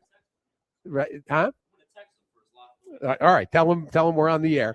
So she's got trombone here. Trombone's supposed to be the nuts. Really? Supposedly. Okay. I'm not sure about that. Well, trouble calling everything. It's. We had Greg Foley after the most recent win, and trouble calling came up. Of course, that horse ran huge because that horse Knock It Off was. Phew. Yes. My concern is that he'd never run that fast before. I'm worried that he's not going to run that well again, especially drawn on the rail. Deep Flame. Did you watch any works from Deep Flame, this Judd Montfurster? That horse is 13 hands and 450 pounds. I don't know that I've ever seen a smaller racehorse. I just couldn't believe it. I kept going back and this Vivos de Volta is the opposite. He's an enormous horse, route horse. He probably won't be able to win going short. But the other one for Devoe, Mohakar. Yeah, he's very well meant. I think I picked him. I like him a little bit. More CRK partnered in with the Belladonna team. And he might be all right. Well, I don't love him, but I like him. Well, okay, fourth race. Yes. Island Flower for Devoe. I saw a couple works from her. She wants to go forward. Like the last gate work. I feel sorry for the exercise rider because it looked like it hurt to hold her because she wanted to go flying. A horse like that drawn on the rail, it's going to be all or nothing. If she gets out of the gate, could be good. If she doesn't break great, could be bad. Goodall's going to win this race almost certainly. I thought Goodall was Goodall was good, but she's going to be better.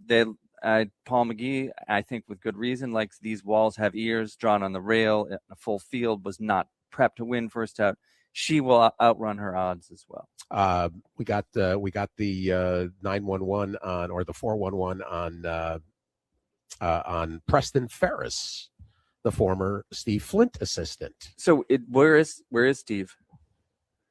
Retired? I imagine. Okay. I didn't know if he was suspended. I was actually going to look into that while I was down here this weekend. Lakota Lady was an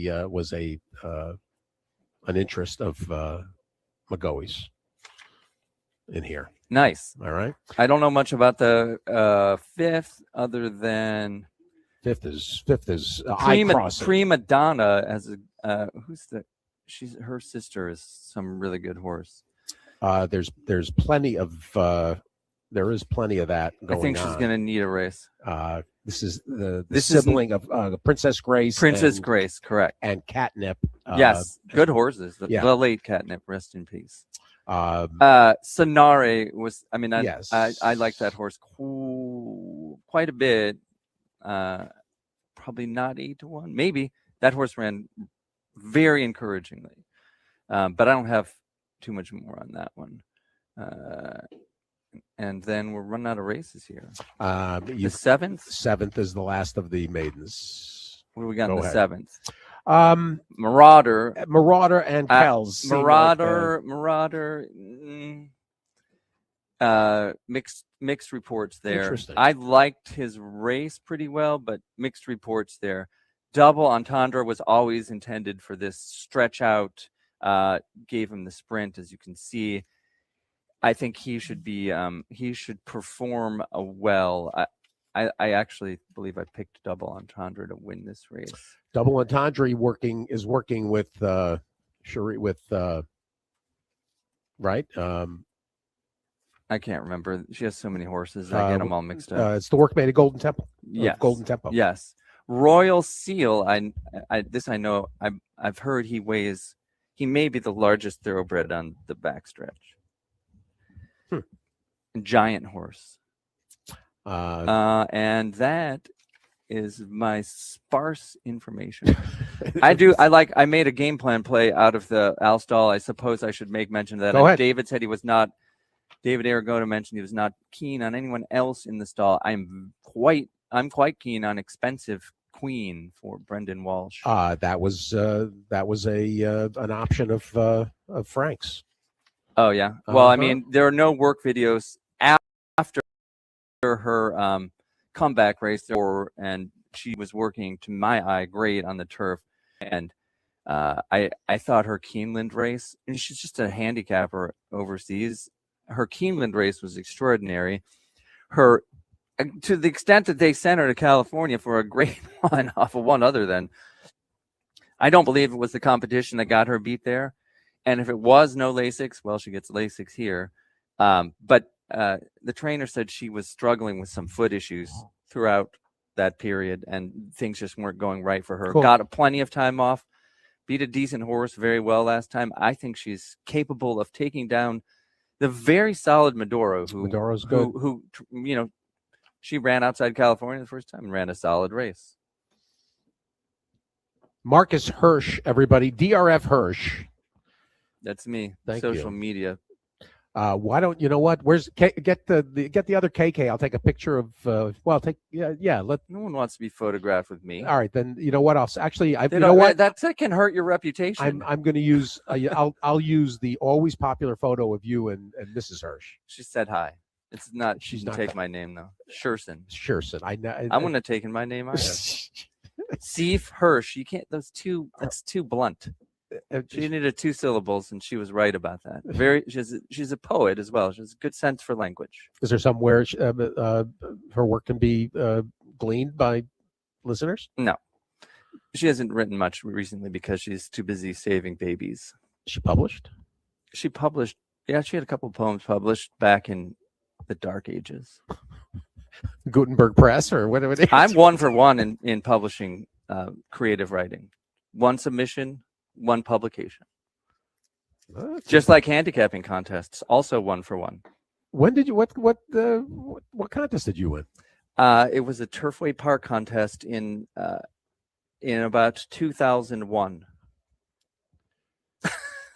When I was the stringer covering Turfway for the racing form, working for the Lexington Herald Leader and going to Turfway on Saturdays. So you came up under Mary Jean Wall? No. The big mare? No, I was on the advertising side.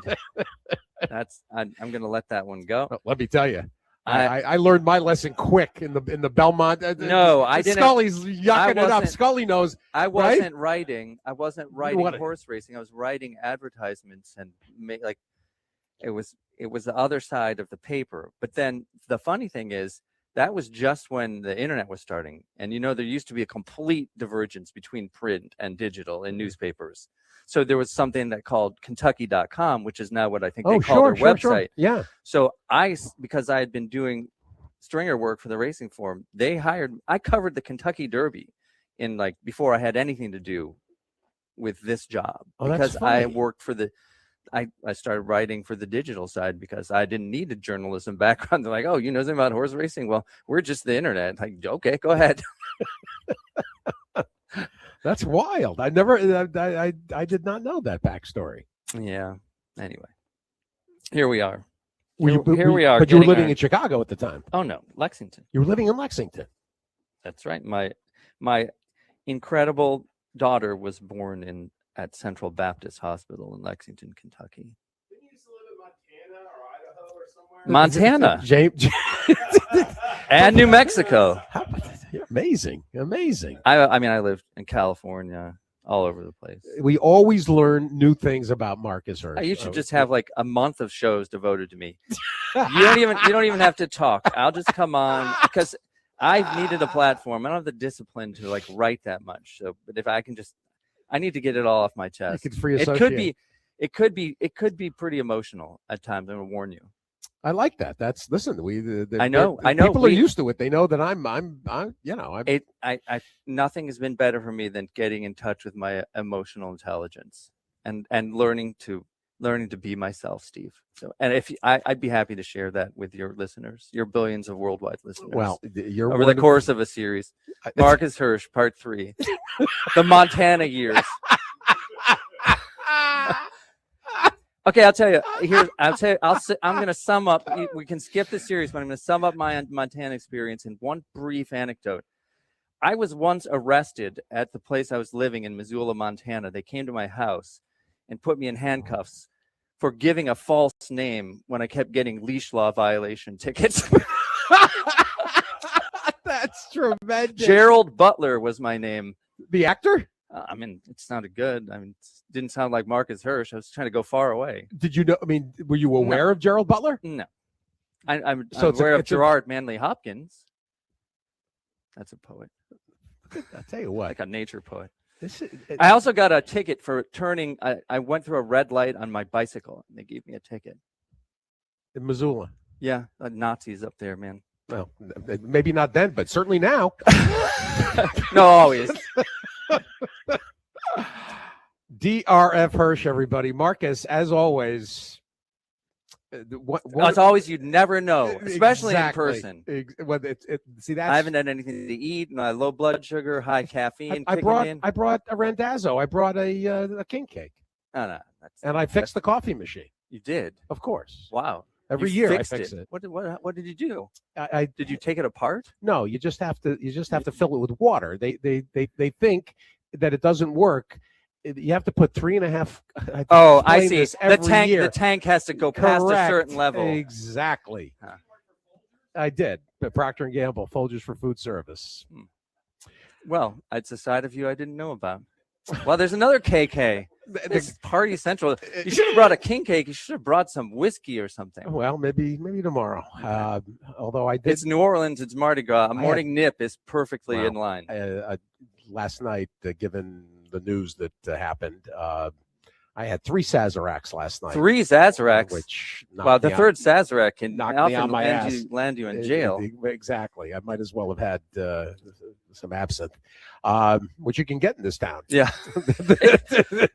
Exactly. We go full Moulin Rouge.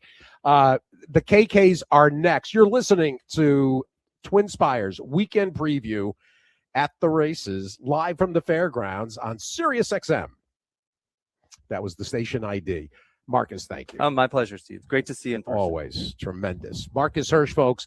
The KKs are next. We'll start the second half, and we've got Scully is hanging out, and we're waiting for Ashley, but we'll do the KK segment next. We'll fold. Huh? No Ashley. All right.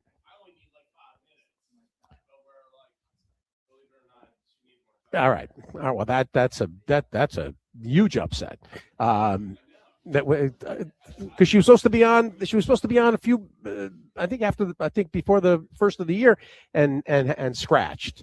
She was doing. Yeah. There was something. She was tied up for some reason. KK1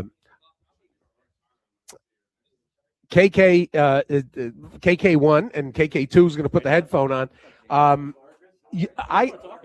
Hold on. Go ahead. What do you want to talk about? You got me on? Oh, I'm way hot. Hold on. Hot. Coming in hot. All right. There we go. Well, first of all, unbeknownst to you, I also ended up getting a haircut appointment. Oh, yeah? For yesterday. I got one.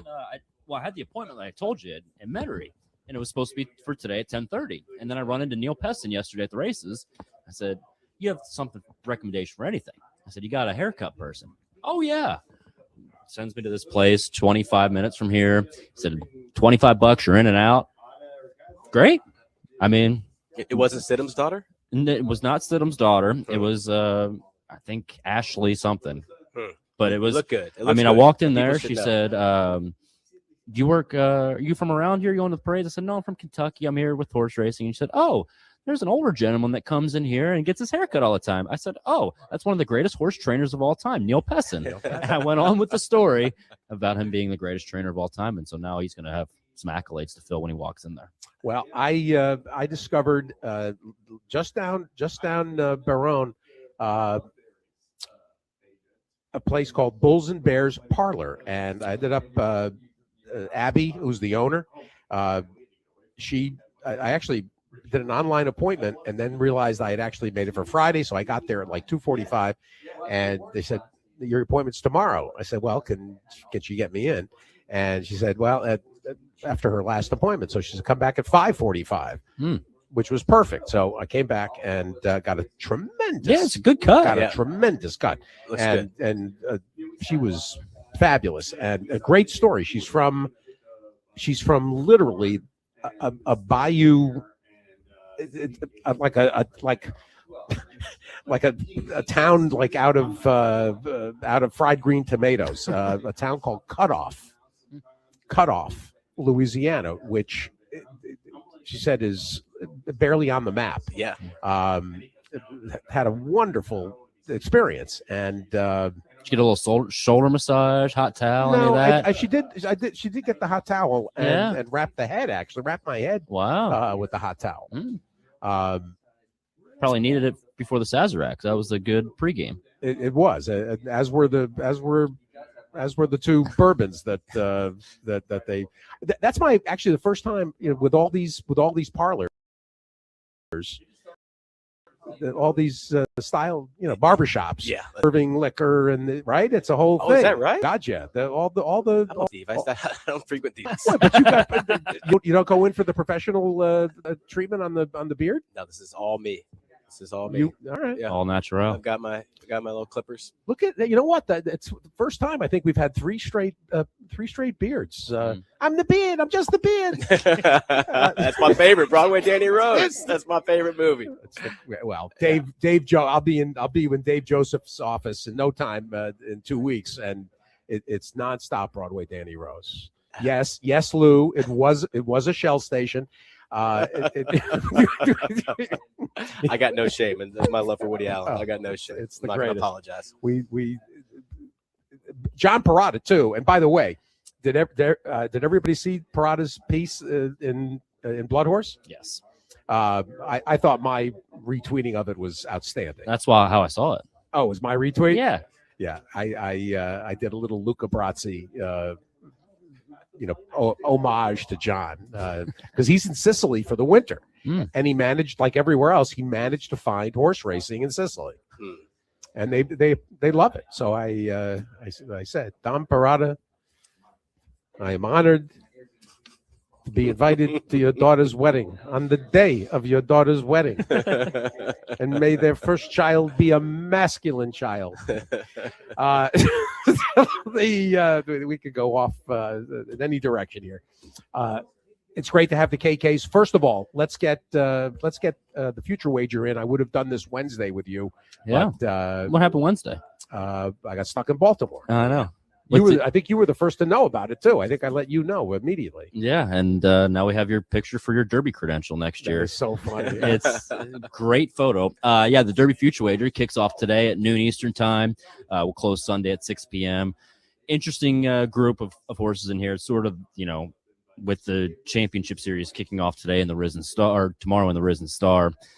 There's horses that you probably want to see how they run that are in the pool in the Risen Star. It's really Paladin will control things on the early wagering, because if he runs well in the Risen Star, then you'll get more of an inflated price on a horse like Nearly that you might not get, and vice versa. So just see how that runs. It's, to me, it's too short to take a horse of a price like that. Mesquite, we did scratch out of the pool today after the Dave Grenig report from Sharia, missing the Derby Trail now, and so he is out of the pool, but now 38 individuals and the number 40 for all others. It's just that handicapping exercise, Steve, of the horses that haven't been seen right now, and then will be seen before Pool 5, which will running coinciding with the Virginia Derby. So any is that right?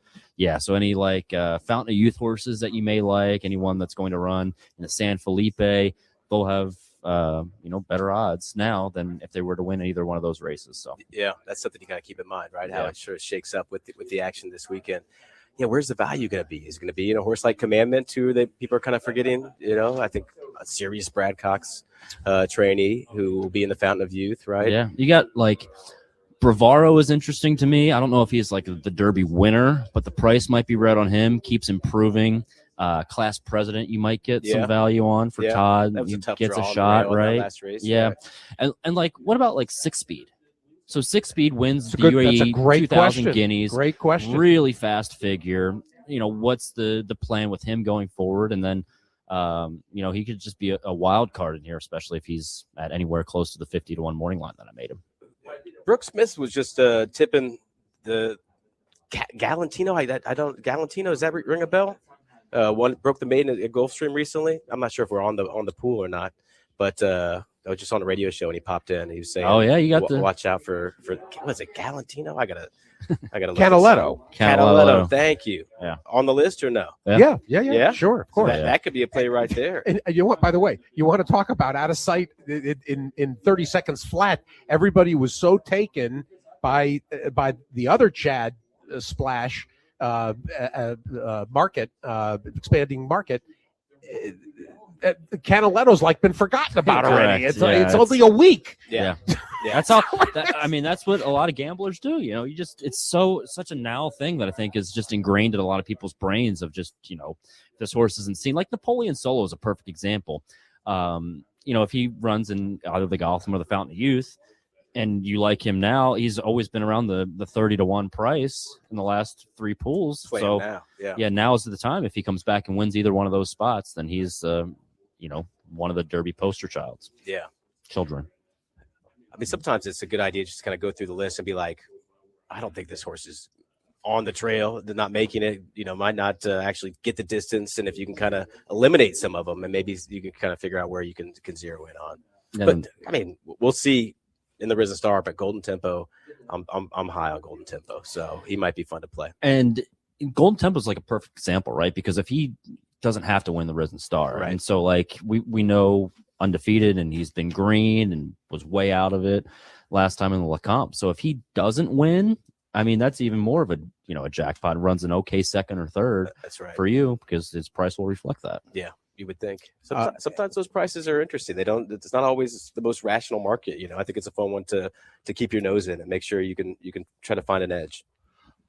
You want a horse again who's seemingly going to go off at the same price he went off in the last pool when he was a giant bargain. Secured Freedom had a very dirtied up trip in that Lewis, and do not just out of hand dismiss Secured Freedom. You made him 90-1.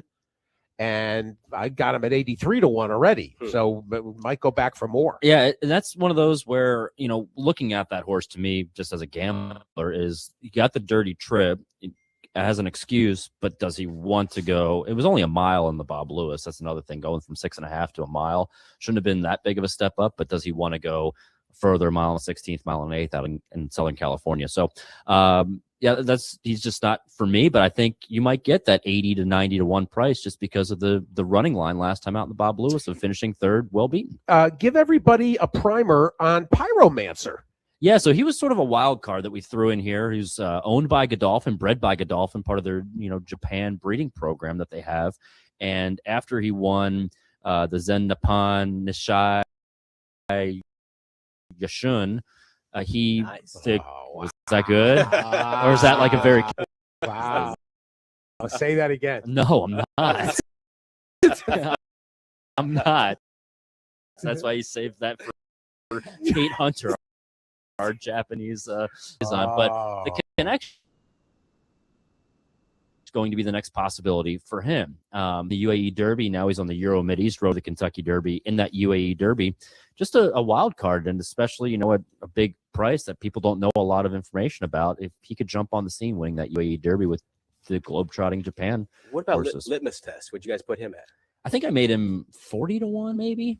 Litmus is 40-1. I was watching the works ahead of the Lewis and seeing him going with Desert Gate, and he's a big horse. He could be something.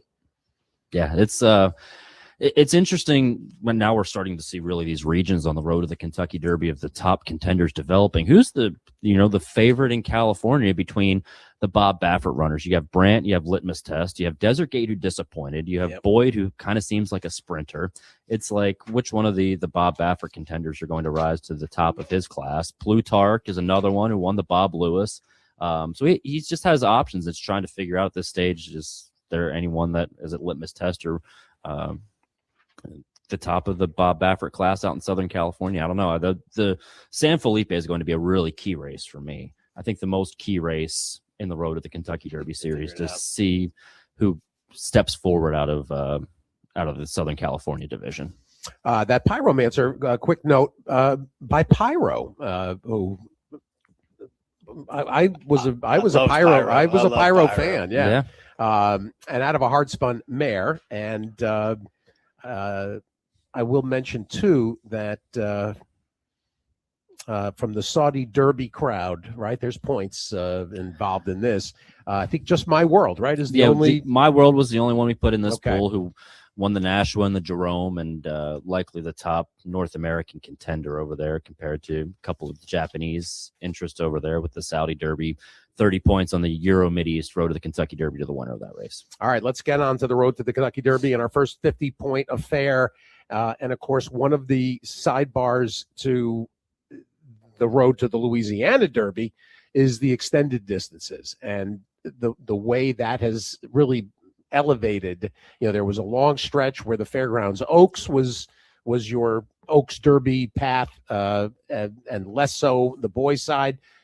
The 1 1/8 here tomorrow, and then the 1 3/16 in the Louisiana Derby that has really been co-opted by the horsemen, and we haven't really made much yet of this dividing. It's one of my favorite things to bring up at this juncture as we move toward the middle portion of the prep season. 1 1/8 is a dividing mark. There's horses that are going to end up being one turn middle distance types.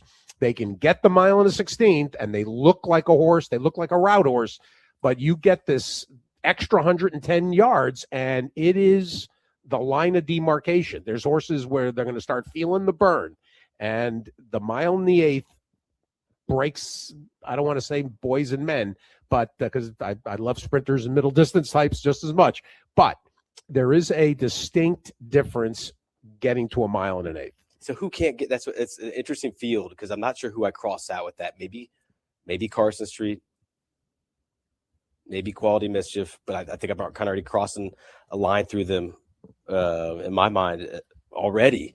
Who can't get the distance? What about Universe? It's Global Campaign, Colts. What do you think?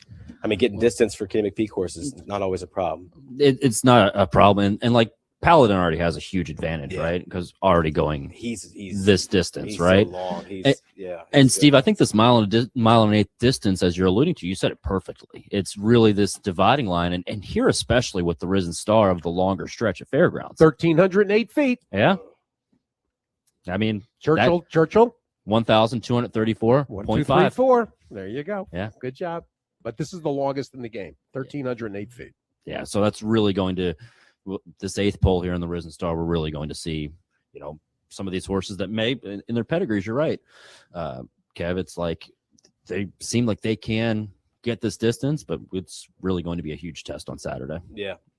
And Carson Street, like, I agree. He's the one that I would, question that with the pedigree wise.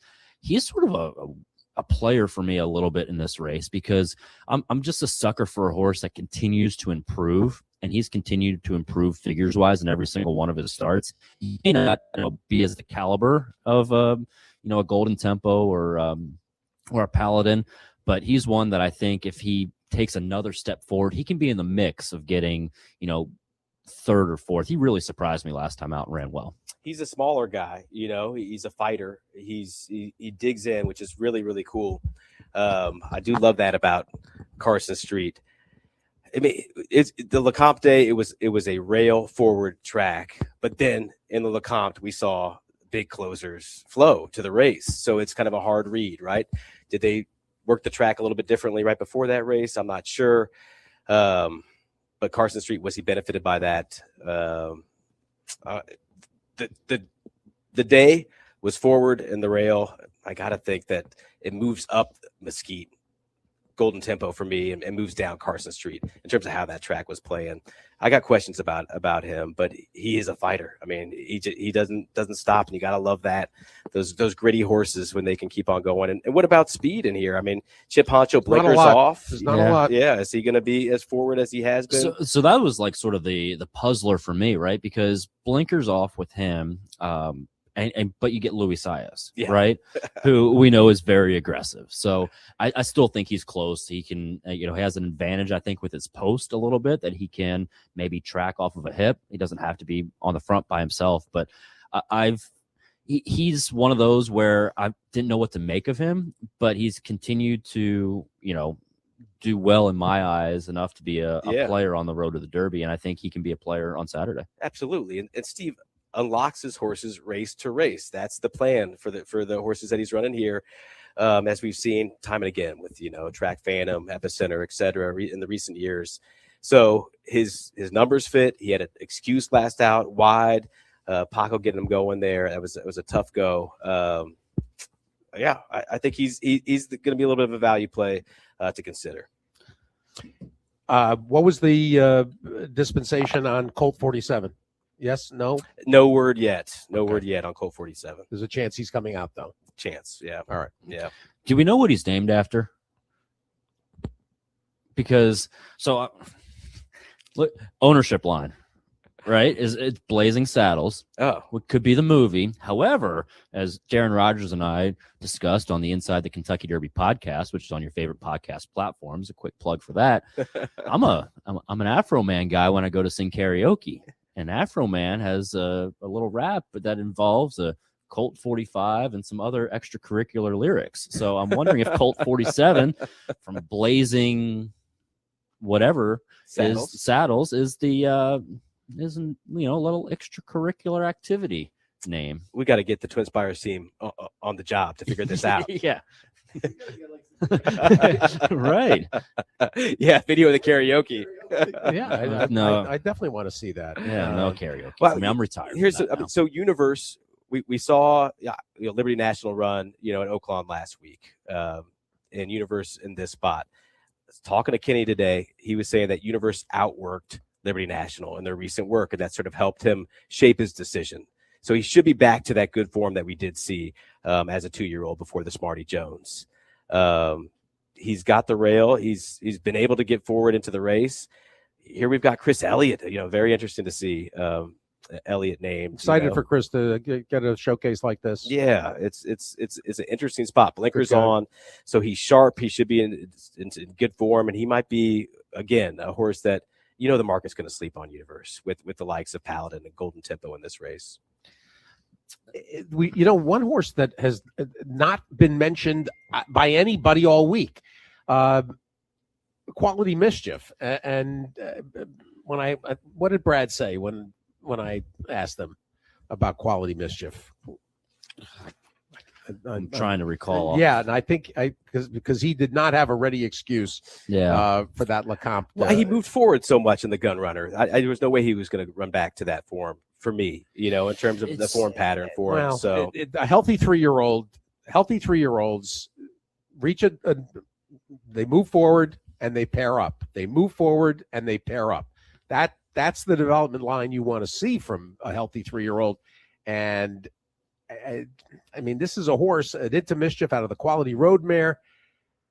It's kind of odd. Not that the way he broke his maiden off the turf at Indy necessarily, and gets you excited. Sort of my read on this, like on paper, you just see the Horseshoe Indy lines, and you're like, you might dismiss him that he's not at the top of the Brad Cox class of up and coming 3-year-old prospects. However, there is some past performances out there that from Brad of horses that didn't really meet expectations early on, and then eventually met those expectations. Absolutely. Like, the horses that have gone to Horseshoe Indianapolis. Angel of Empire? Angel of Empire. You've had Monomoy Girl. Life of Joy this year. Yeah. It's like you have to think of that too in the back of your mindset, because if this horse, eventually meets these expectations and being in this company, and who's luckier right now than Florent Giroux?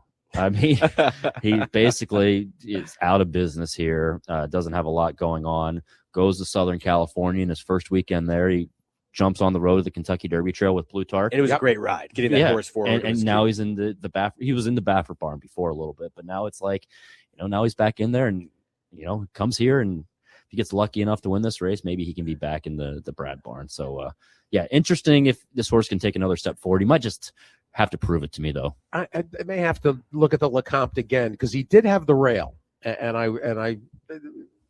he did not get away great. Yeah, his on Thoroughgraph, it was, I think, a 7 in the gun runner, and a 12 or 13 or something like that. It was a significant enough regression that I'm not interested. All right, I as Kay points out, dismiss a Brad Cox at your own peril. Especially that'll be it's going to be a real price. Yeah, it's 10-1 morning line. It'll be every bit of that. Yeah, or more. Yeah, he's going to flee. He's going to slip through the cracks. All right, there we go. So final trifecta from you both. Golden Tempo for me to get the win, and then underneath, I mean Paladin's going to get a piece for sure. So I'm not loving when I say those two horses. I don't want to play a trifecta, but just to put stuff out there, Chip Honcho would be my third in the top 3. Yeah, well, all right. I'm going to play Paladin, Chip Honcho on top, and then Key Carson Street underneath. All right, that's an approach. Very good. I will save my reveal for my write-up. Okay, that's good. We will be back it up, eagerly awaiting that. Back it up to the Rachel Alexandra. By the way, let me slip in. I don't know why Rachel made me think of this. Haven't mentioned yet today in the shadow of John Sheriff's tragedy. Fleet Alex was euthanized at 24, and he sort of has been underappreciated, for his exploits. Preakness winner, Belmont winner, and with authority. And there's people that will tell you that if Jeremy doesn't go to the rail in that Derby, which was quicksand, that he probably wins that Derby. So that hasn't been discussed or thought about. I did quip. I did quip to some friends yesterday that John's passing and a Fleet Alex, within the same 24 hours would unleash lots of Derby red boarding from that year. Right. It's the Rachel. Bella Ballerina is obviously the talk. Paladin's the talk and going to be, an underlay in the Risen Star. Bella Ballerina will be in the Rachel. I mean, she's the fastest. She's proven. She's been very talented.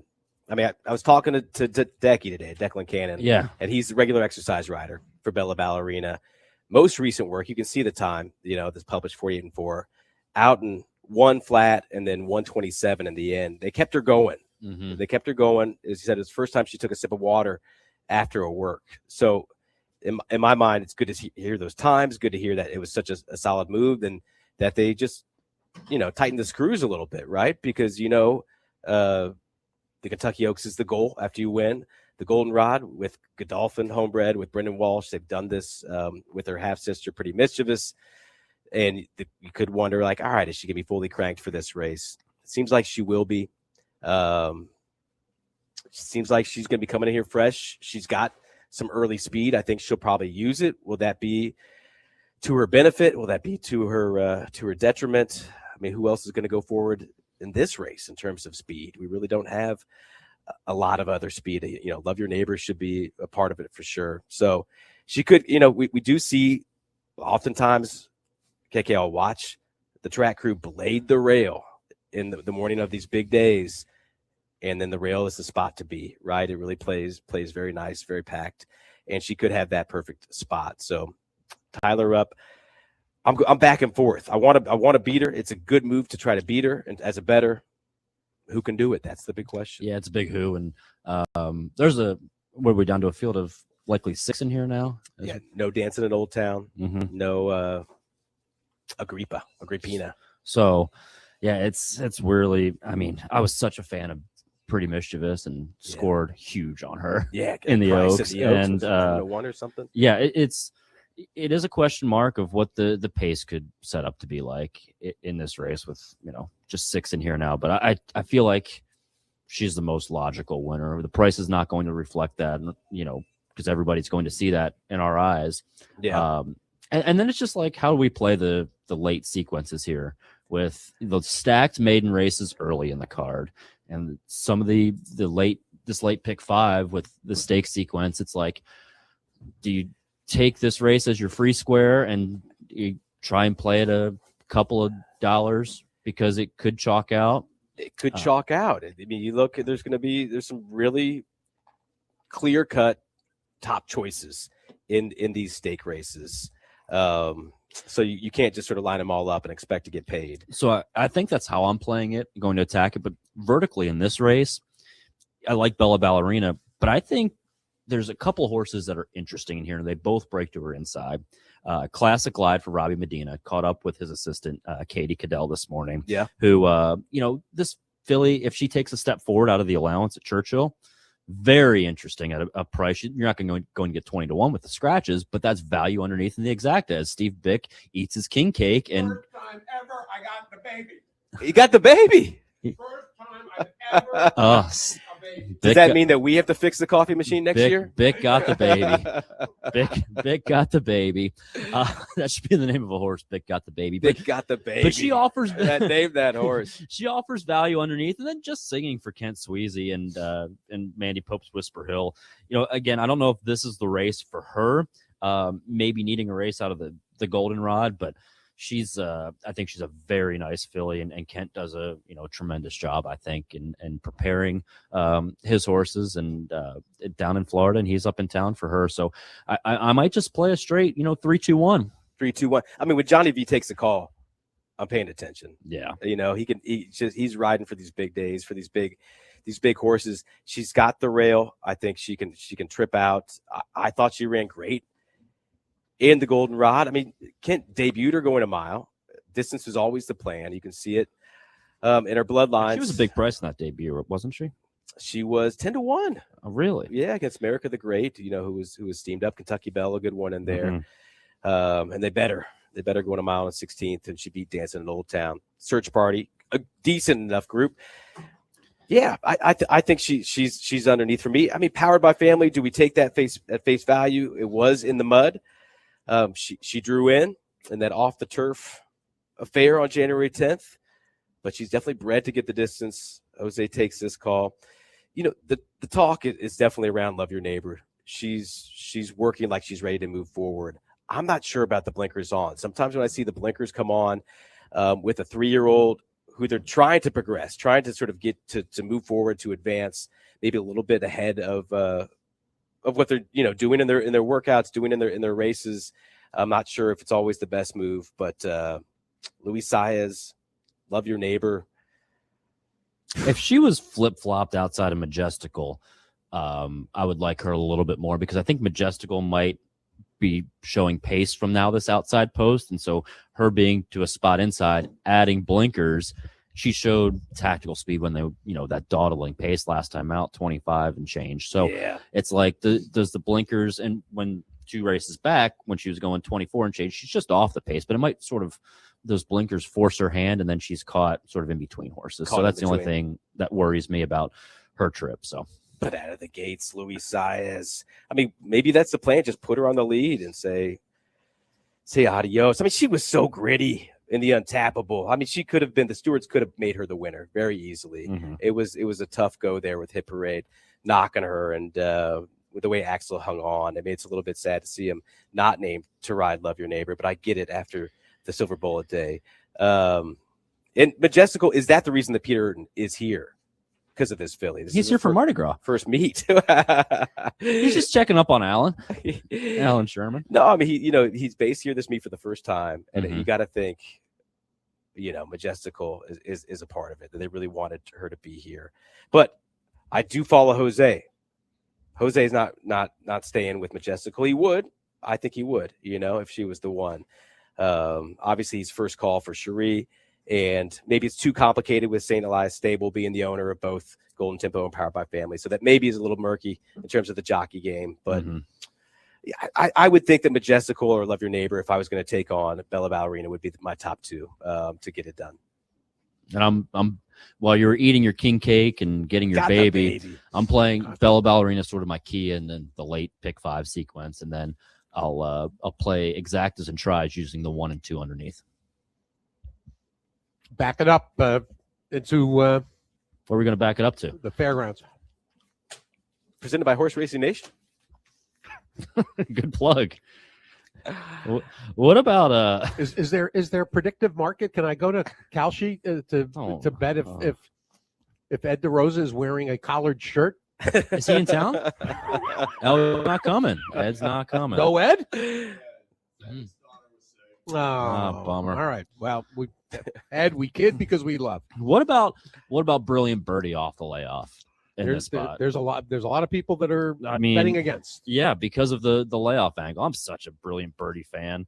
I am just too. A cool horse. But what we've seen before, the Muniz, right? It was a prep to get things going. Sure. So that's what this is. Is he just more talented than the group? Can he be in a little different spot? He draws in a better spot here for this than he did in the Muniz last year. I'm willing to oppose, but I do love Brilliant Birdie. I sort of oppose and get nervous for sure. I'd rather be blessed take this field gate to wire? Gosh, there's not a whole lot of pace in this race. We heard that from Frank.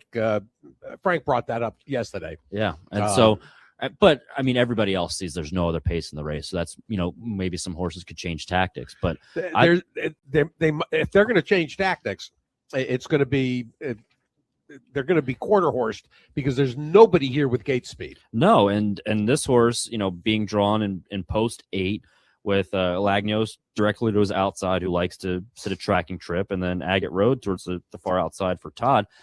I just think that this horse has a live shot, and the limited races I saw here yesterday on the grass, I'm like, I probably want to be closer to the lead. I know the rail will get taken down tomorrow. Yeah, but it's maybe could steal things at a price in here with some question marks on Brilliant Birdie off of the layoff, and Lagnos, who is ran, I thought, well in the Colonel Bradley second start off of a layoff, so he could be a main player in here, sitting right off of I'd rather be blessed to tip. It's definitely the time to bet Lagnos. I mean, we didn't want to bet him last time, and you're going to get a better price. He's just got there's other bettable interest in here. He's not the clear-cut class standout like he was in the Colonel Bradley.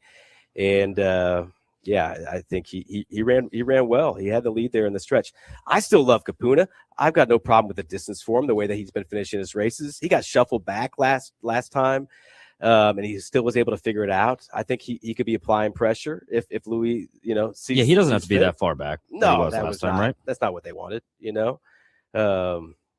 was just a testament to the horses. He's doing fantastic. Flying P Stable, Norm Cassie. They've got him rolling in a really big way. I don't think we're going to see Point Proven.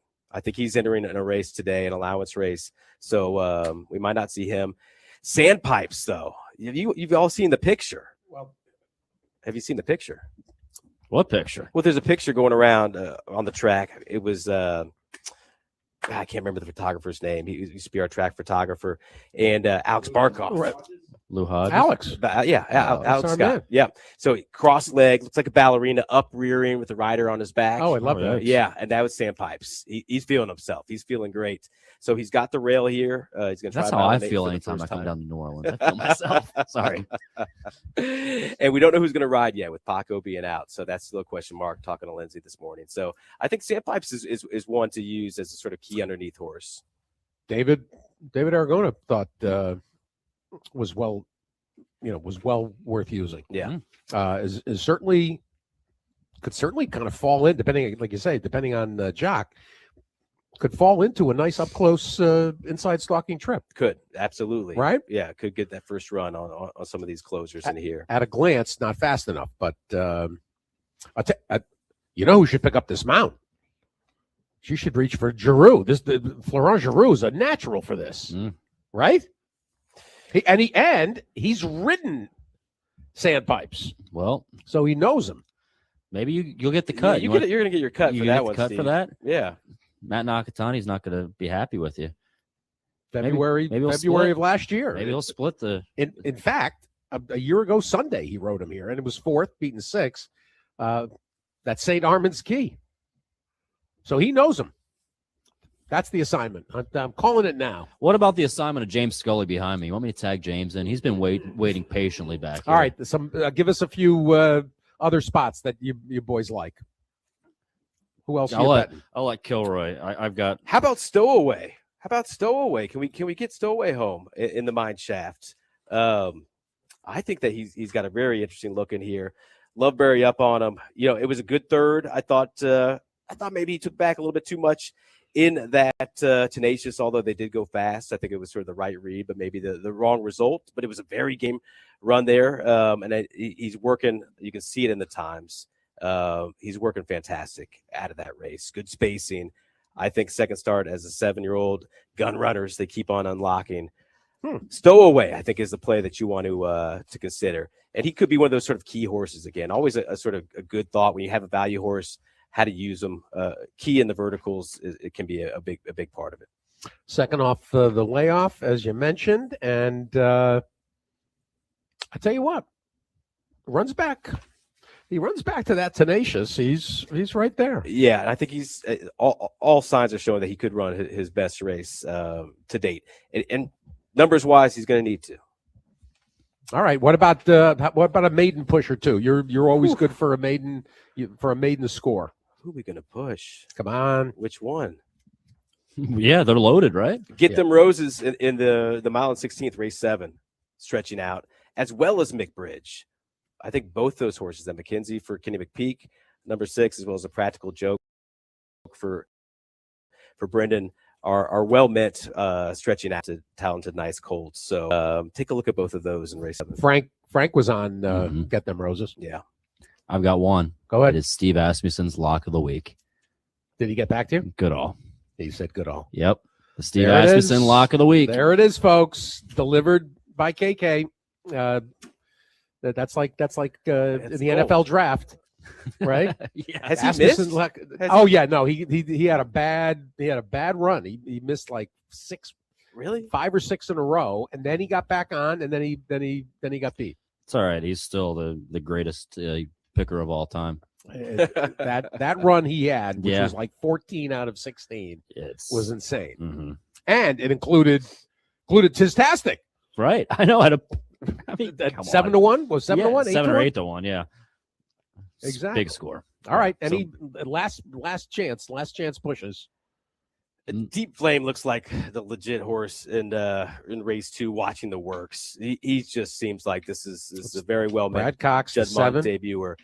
Now that being said, he's got a great group here. Tranquilo, I've seen him with my eyes, and he looks like a beast out there, and he's moving quite nicely. Vivo, how are we going to say this? Stavolta, very good, but Deep Flame just has that feel for me as the Brad Cox horse that we should trust on the card.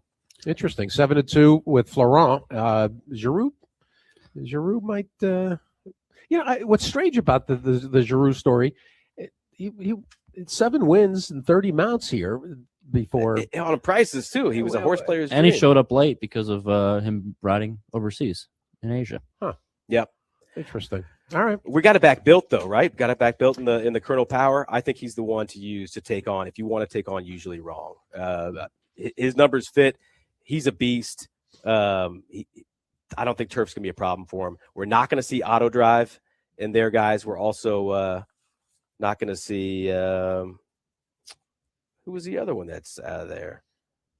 No, we were wondering about Built. That's right. Built is running here, and so is the other horse that is staying is Cadet Corps. That's right. Kelly Breen. We got the word from Kelly yesterday. Yeah, Built foregoing tonight's Forgo Stakes, Turfway Park, the featured event, race 9 on the card, 9:55 Eastern, and then tomorrow the Dust Commander, which features Encino returning after his victory on Synthetic Championship night. So.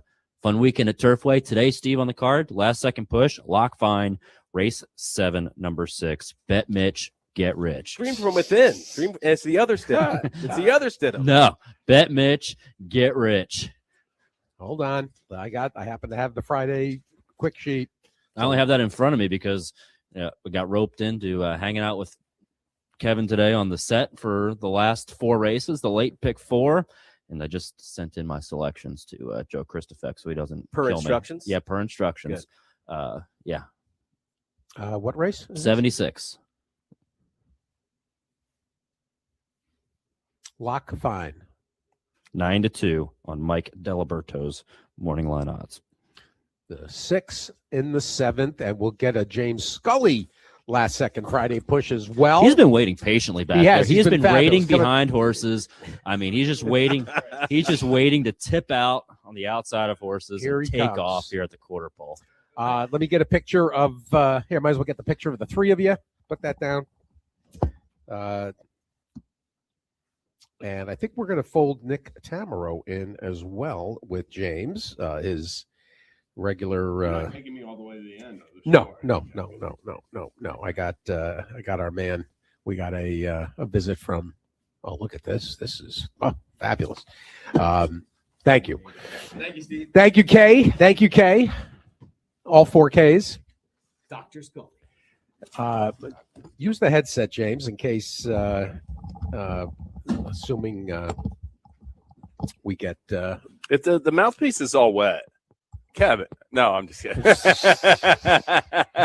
So ridiculous. James, I promised people Ashley Anderson. I know. Listen. I'm just the Mardi Gras time. You know, Fat Tuesday coming up. It's just hard to get back and forth from the track, so I had to leave. It took us forever to get an Uber here this morning, and worried about getting there and getting back. So she had to beg off, and so you're stuck with me once again. No, I never stuck with you. We will. Let me see if. Let me just get word. See if Nick is. If Nick is. I'll talk about some things on the platform real quick. Go ahead. Go at ahead. Twinspires.com. We got the $10,000 win ladder at Fairgrounds. You're going to win extra month. We're going to give away $10,000 to people who cash multiple $10 win wagers on the card. Check the details. It's got to be your first win wager to qualify for it, but we're going to have that on every race Saturday at the fairgrounds, and then in Saudi Arabia on that Saudi Cup card, we're going to have a $5,000 win ladder. So 2 opportunities Saturday to just win free money for cashing tickets. And on the tournament front, our big event this Saturday is $800 Risen Star KDBC qualifier. Nice. But we got so many events on the offerings, Steve. We got $40, $50, $70 daily challenges, and higher bankroll amounts as well. So check out the tournaments tab at Twinspires. Check out the TS Tourneys page on X, and for details and schedule. And I'm just looking to see. There's no. I guess the feeders are over into tomorrow. Right. Yeah. But there is a feeder. There is a feeder today on. For those that have looked at the fairgrounds card, there's a $200 feeder to next week's Oaklawn qualifier. So if you're looking if you've done the fairgrounds work, take a look. $100 bankroll, $100 prize pool, and entry into next week's action at Oaklawn. And that looks pretty good, actually. That's on the 21st. It's $1,000. There'll be $1,000 buy-in next Saturday. Yeah. So that definitely. Yeah, I mean, and we're just chopping at the bit. We're having a lot more events going on because of this weather, cancellations and problems we had in January into the February. So, check it out. We got lots of events going on, and qualifiers, even more major events. So, tournaments tab at twinspires.com. Very good. James, I don't know. I think we missed the Nick Tamaro window. Nick misunderstood my time request from this morning, so it'll just be us. All right. So I'll give some opinions first off on Saturday's program. In this opener, it's a turf sprint. I like this number 3, Kayla's Common. I tabbed her last time she ran on your show. And, she ran into Just Bluffing. I thought that Just Bluffing was a really nice winner on that Lecomte undercard. I agree. Obviously Goodall, who ran second, is going to be short price for Asmussen off that race. So I thought that was a good race. And I think switching the turf for speed's going to play potentially more effectively. So at 9-2 with a hot riding Axel Concepcion, I like number 3 Kalis Comet in the opener. That's the Calhoun. And I wondered aloud earlier about, and actually a couple times this week, about the potential for this one to like the turf. Matoli, of course, is an Escondarea, so there's a little in there, right? Absolutely, yeah. Pioneer potential. And then race 3 is the first stake on the card, the Colonel Power. One thing I see in here, Steve, is I see some pace. I just see some horses that will either, to me, Bear River, right, is this one way or the highway type of horse. And last time out, when usually Wrong beat him to the lead, he didn't run he's never a threat finishing third.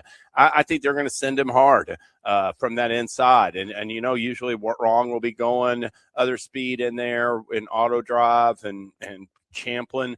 I like Demolition Duke. I think this horse is training well for Brendan Walsh. Got a couple tighteners at Turfway on the synthetic track, and he's shown an affinity for Fairgrounds turf, running over it twice before, running second and third. Loves this 5.5 furlong distance, and I think Demolition Duke's going to get the right setup. Going to be rolling late with Jose Ortiz, 12-1 on the morning line. Interesting. That's the first mention of Demolition Duke. All right. In race number, I'll go through a couple of these maiden races. I liked in race number 5, this turf maiden special weight race. I mean, I definitely, I look at this race where it's Whit Beckman has has at least one contender, I thought, in there. I took a long look at these first starters for Cox and Stidham, but I'm going to go with the far outside with this Wooten Warrior. He's going to be up close from the break.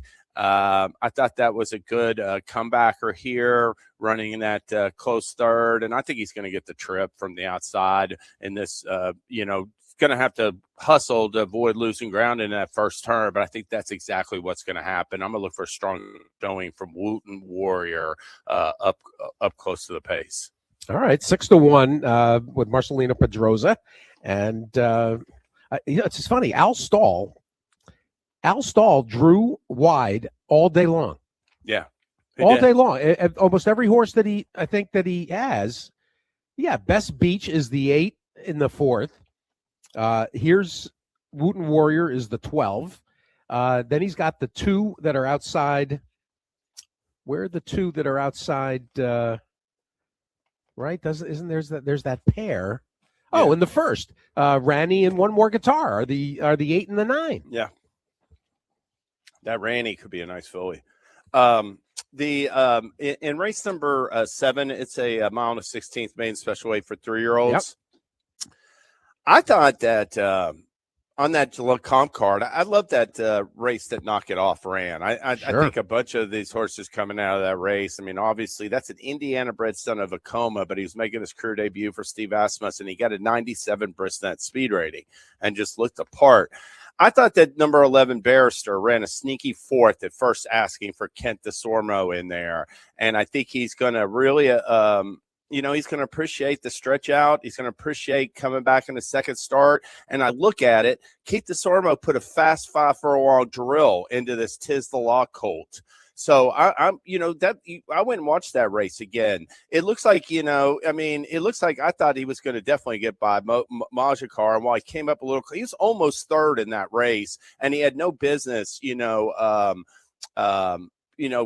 coming off the turn, it looked like he was going to get nothing. So, I mean, the light bulb went on in the stretch for Barrister. Obviously, you got double entendre for Cherie, and like I said, Beckman has a couple, but I'm going to go with Barrister, number 11 in race 7, 12-1. Barrister and James Graham. Yep. And then in race 9, I'm not going to get cute in there. I'm going to bet Accelerise, and I'm going to single him in all multi-race bets. He's not the biggest looking horse, but yeah, he's small compared to Courting, I think, standing next to each other. Courting's bigger, strapping, and they're right next to each other in the barn. But I like this race. And, I know that track was forward playing, but I think he's really coming on for Pletcher. I do like Capuna in the fairgrounds. I just think this is one of the savviest claims you're going to see, where you have a horse in Capuna that has run 25 of his 26 starts on dirt. You had to go back 15 or 20 starts to find the last turf race when he ran in a claiming race on September 28th. And these connections, Norm Cassie, Flying Peace Stable, claim him. And he's immediately just taken off on the grass. I love his progressing form. I thought that Colonel Bradley was a very sharp effort. And, I don't think he'll have any trouble with that straight through a mile, or at least I'm optimistic. So I'm going to give the edge to Capuna. I think I'd rather be blessed. He'll probably be like 5-1 in there. I think people are going to be betting that horse based upon his speed. But I could be wrong. But I do respect his chances a little bit on the lead. I'd rather be blessed. And, I picked it 7, 8, 6. That's how I saw the fairgrounds. The 6 is Montador. Yeah, everybody's using Montador for sure. It seems the now play. In the Rachel Alexandra, listen, Bella Ballerina to me should just pop out on the lead, Steve, and lead all the way. And I think that, she's the half sister to Pretty Mischievous.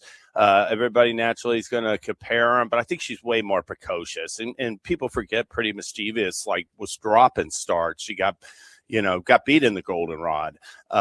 She was 8-1 when she made her seasonal debut in the Rachel Alexandra for Brendan Walsh, and Hoosier Filly was 4-5. So she was a filly that, to me, Bella Ballerina has been more precocious. She's got speed. There's not a lot of speed in there, but I'm going to bet her one straight exacta over Just Singing, a big one, and then I'm going to turn it around once. And I'm going to tell you, Just Singing, she is working 5 furlong Bullet Works at Palmettos for Kent Sweezy, a Justify filly. In that Goldenrod, she didn't get out of the gate well. She just didn't. And she's like 15 lengths back early. Look at her race 2 starts back. At the second call, she's third by a half length. Yep. She's got more tactical speed than people are giving her credit for. I think she's going to run a big race off the bench. I think she's a talented filly. It's funny. She was in that maiden race 2 back where Search Party came out of it. Who told you about Search Party last weekend and Silent Tactic? You, me, all of us. We were all on Silent Tactic. Yeah. So that's right. We were. So I got it 3-1. I mean, it's chalky. In the Risen Star, I mean, one thing in my opinion right now, Steve, is there's not a lot of separating these 3-year-olds, and clearly it's early in the year, and I do think these horses are going to sort themselves out by running faster numbers moving forward. But I look at this. I look at this race with. I think that there's going to be at least a solid tempo in there with Chip Honcho and Carson Street showing the way, and I think that I'm optimistic that Courting could get out of the starting gate a lot better than he did in the Remsen.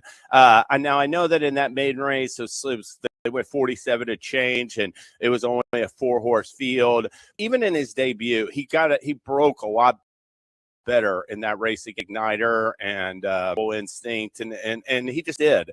And that start really compromised him in the Remsen, because at the going into the far turn in the Remsen, the top 3 were the top 3. I mean, being forward on that Aqueduct track to me was an advantage on December 6th. Had a brutal trip out of the gate back early. He comes running to finish 4th. He's in this barn with Pletcher, who's like not only a renegade and nearly showing up like with good performances, but they're running their eyeballs out in these races. I mean, Pletcher shipped in Jackson Hole, and he was an impressive 3-year-old allowance winner a month ago. His 3-year-olds are peaking. Look at his work tab. He got a half-mile Bullet. His last work was the second fastest. He basically worked in company with Accelerized last out. Yep. They went the same time, head and head all the way through. I think he's going to be more tactical in this race with a better break, and I'm going to give Courting the edge over Paladin. And that's how I see it. I'm going to also the other one I'm going to use is underneath of I'm going to use Universe. I might throw him in on some multi-race tickets because let me just say that rail sucked at Oaklawn. I know people have had to have been coming in here and talking, but it was winless the first month. In mile and 16th races, you could not win from the rail going 8.5 furlongs from December 5th to January 3rd at Oaklawn. So I looked at that break hurt him, that trip hurt him, that walking pace hurt him. He's going to improve second at asking. Might not be good enough to offer a challenge, but I think he can hit the board. Universe. Well, even with, I mean, I'm not 100% sure with Golden Tempo and Paladin in there, but I think he could have a chance at least. Well, and he's a fun option. Price for sure. That's. I got a last second Friday push for you. It comes in race 6. I'm a little bit confused what the odds are going to be in this race today, Steve, because I don't know if you've ever seen this where you have you got a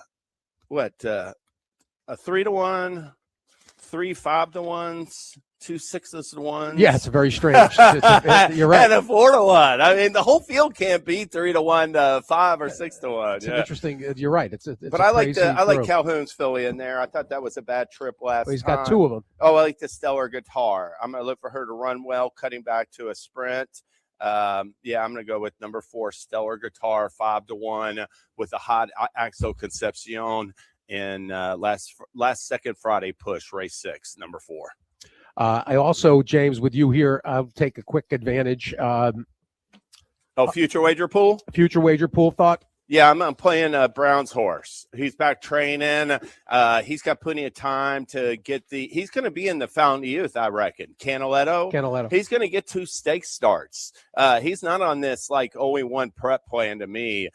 He's come back and worked a half mile last Saturday, and I think he's going to be along in time for the Fountain of Youth in a couple of weeks, and then he's going to go run in a final prep. And I think this year's Derby, whether I've made this point before with you, with Chief Wallaby, Potente, Canaletto. I mean, those horses are all in the mix because there's just the top Derby contenders have not run that fast. Per se, not as fast as typical years at this point. Obviously, losing the prohibitive early morning favorite in Ted Nafi, I think it's made it more wide open. A lot of times it's wide open in February. I hate saying that because we're so far out, and this stuff will often just settles itself out.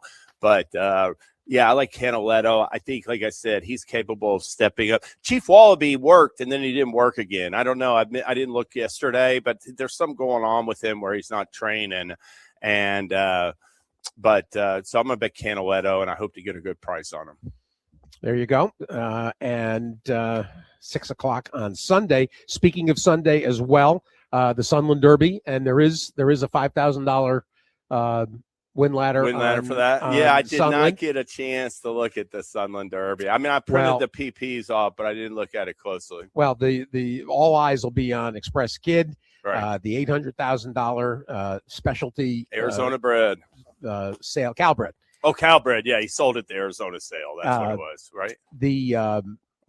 And then this is the Remington Park mile. Yes, they bought it. They sold him. It's easy to root for that Express Kid. Well, I don't know.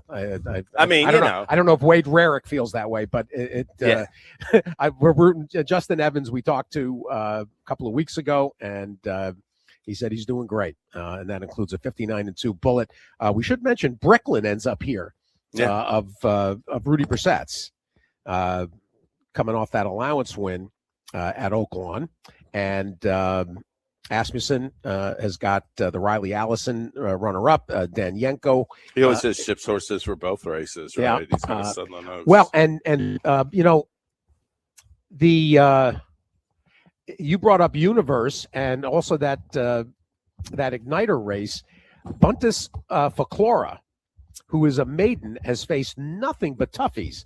And on the outside, Amelia Green, and we talked to Amelia at the beginning of the week, and she's excited about this. How did they come up with that plan? Was that somebody at Sunland hustling them, or do you think they were sitting back there just at Aqueduct and like let's go to Sunland Park and run? Well, she also she ended up not shipping the filly, so this was on her radar. She was going to send Ivy Girl as well, but she didn't.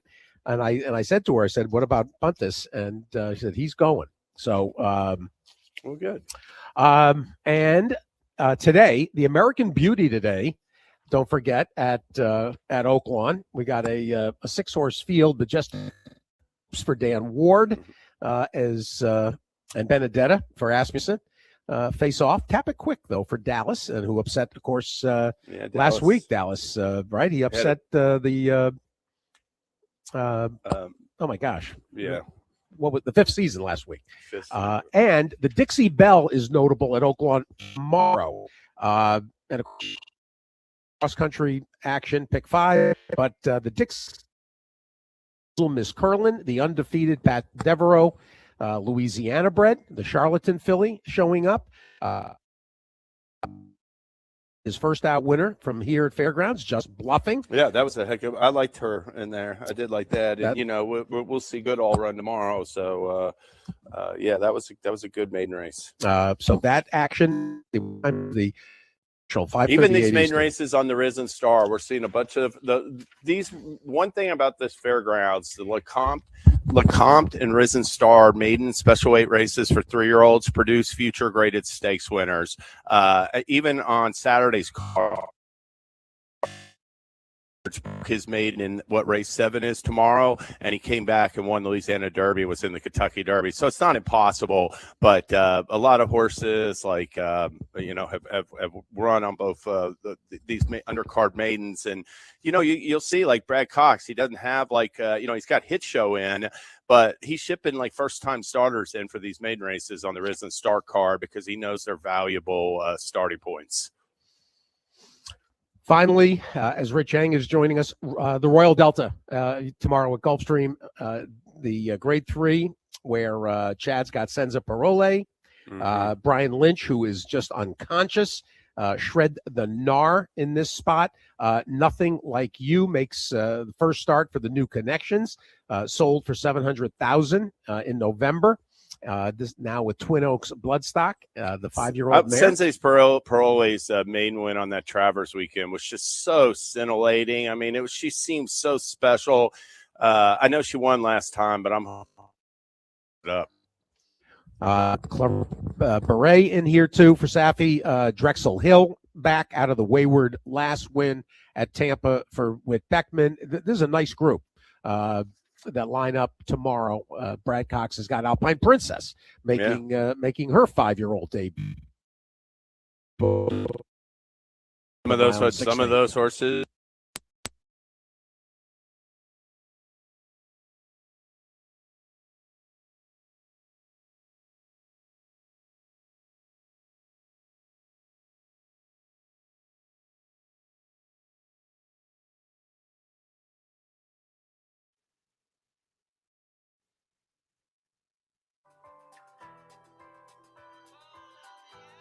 Now, back to At the Races with Steve Byk on Sirius XM Radio.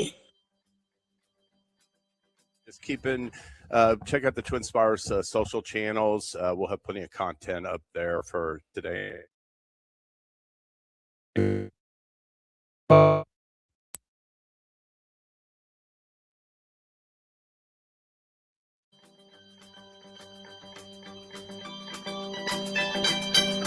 Thought there goes a Buick 49, like sheep of the angels ride. Now, back to At the Races with Steve Byk on Sirius.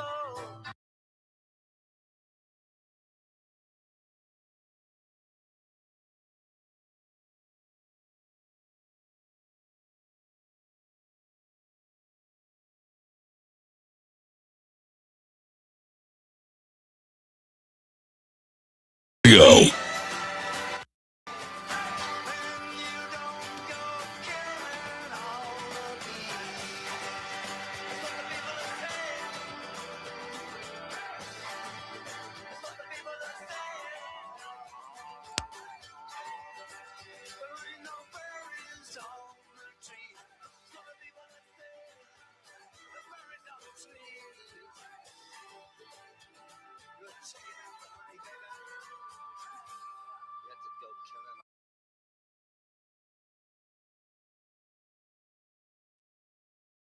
Now, back to At the Races with Steve Byk on Sirius XM Radio.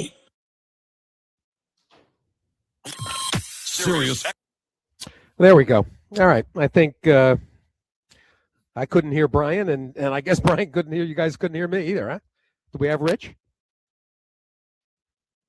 Yes. Hi, Steve. No. Can you hear me? Yeah, I got you. Yes. That was a very strange technical wrinkle. Rich, a couple of things.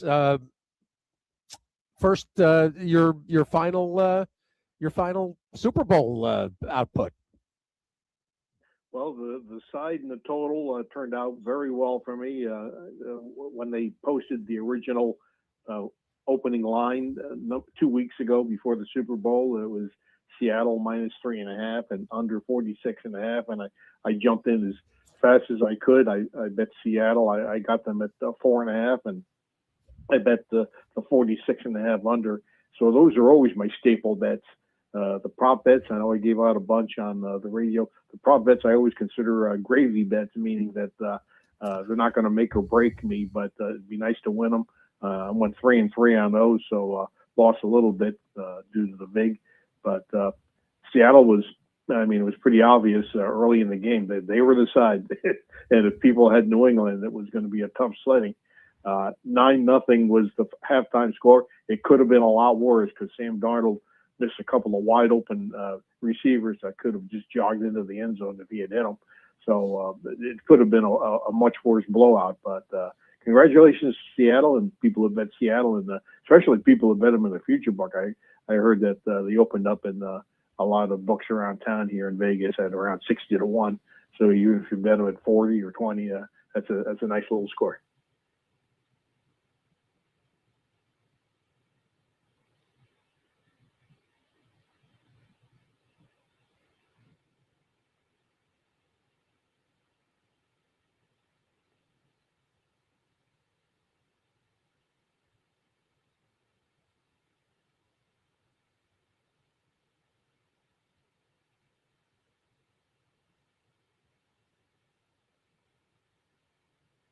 Presents At the Races with Steve Byk. Horse racing, handicapping, interviews. This is At the Races with Steve Byk.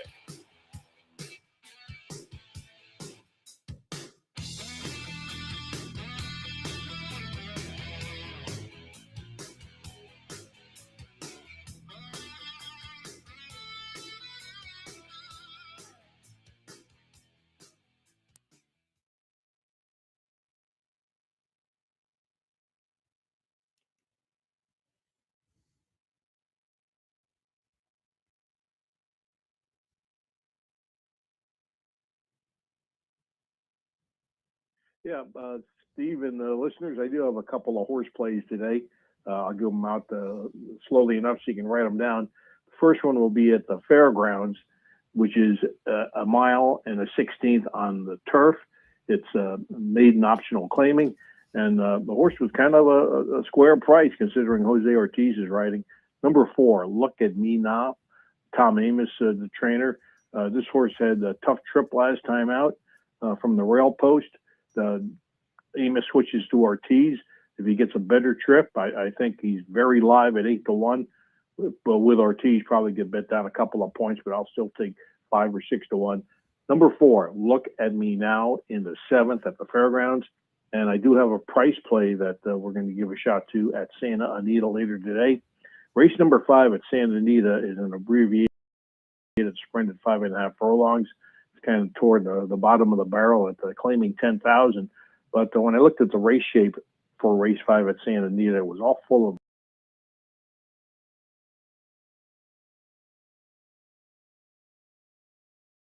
of early speed types.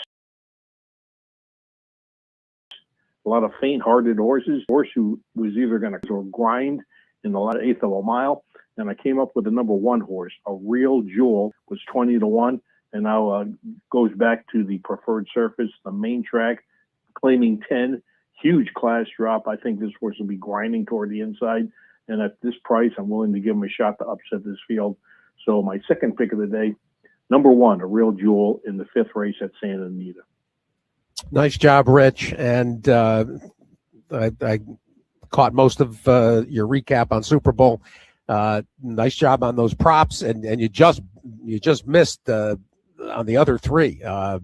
You had all the right ideas, and congratulations on just a outstanding season of your NFL coverage, as always. And of course, Rich at racedaylasvegas.com is Southern California analysis. And good luck this weekend, Rich. Thanks. Hey, thank you, Steve. And yeah, it was. I tell you what, the people that you had on giving football opinions strong. I'm very happy to be part of that group. But the other fellows were outstanding, actually. It was an amazing between Sports Injury Central and Craig Dato. We didn't get a chance to talk to Craig this week, but we'll catch up with him maybe next week. And Dave Hill and you guys were just start to finish, just spectacular. Rich Eng, everybody. Rich Eng for Pro Pick on your Twitter. Thanks to Rich. Thanks to Scully and the KKs, Kevin Kirstein, Kevin Kilroy, Marcus Hirsch with a really fun visit. Earlier, David Aragona as well. And I can't thank Hammer enough for helping me start the show as we continue to deal with the passing of John Sheriffs, who was just going to be missed to no end. And next week we will devote a proper tribute to John. Good luck this weekend. Should be fabulous here. And back with you Monday at Fairgrounds, but Risen Star action. And we'll recap it and get ready for Mardi Gras as well. Good luck this weekend. Thanks, everybody.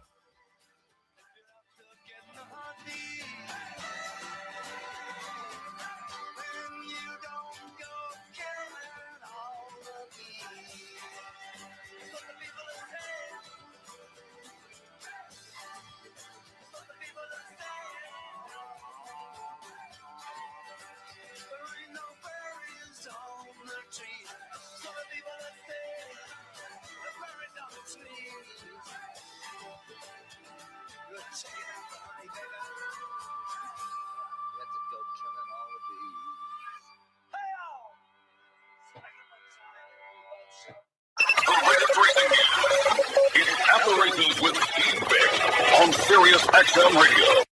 Who you betting on? How about an app created specifically for horse racing? Naira Bets. We specialize in thundering hooves, fist pumping, and boosting your bankroll with robust weekly promotions and offer betting tips from actual horse racing experts. Bet all day and night nationwide. Get the action and thrill of horse racing with Naira Bets. $200 deposit match with promo Steve200. Visit NairaBets.com for details. Horses power Virginia's economy, creating over 38,000 good, fulfilling jobs every year. Think about the farmers, the farriers, the feeders, the athletes, trainers, drivers, and jockeys, caretakers and landscapers, investors and interns, veterinarians, restaurant owners, restaurant workers, tour guides, trail guides, equine therapists, and so many more. Now that's horsepower. Virginia's economy wins with horses. The Pennsylvania breeding program is the best program in the country. The stallion awards, the owner bonuses, also the restricted races and the stakes races for Pennsylvania breeds. Last year, 321 Pennsylvania breeders earned breeders awards. 22 Pennsylvania breeders earned over $100,000. We have the best program in the country. Take advantage of the fantastic program that we have. Learn more at pabred.com. Nothing compares to a horse. They inspire greatness, command respect. Because Virginia's horse industry isn't just racing and farming. It's built on the skills, labors, and passions of dedicated people working in every industry throughout our state. Horses fuel the economy, create jobs, support thousands of families, and even make dreams come true. Virginia's economy wins with horses. Find out more at virginiahorseracing.com.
Royal Delta tomorrow at Gulfstream, the Grade 3, where Chad's got Senza Parole.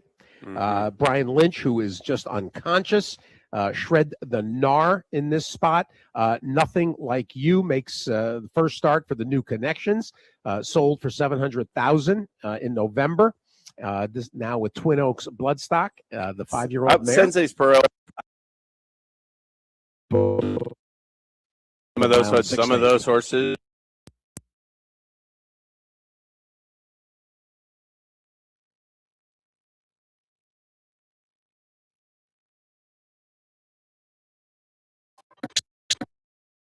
To At the Races with Steve Byk on Twin Spires social channels. We'll have plenty of content up there for today.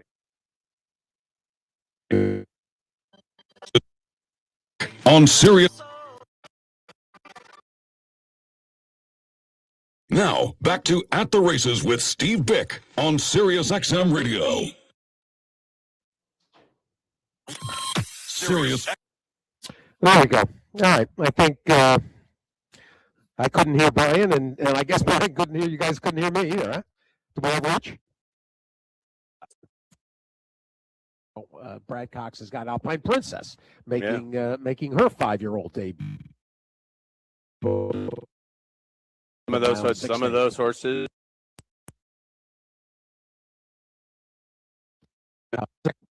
With Beckman, the debut.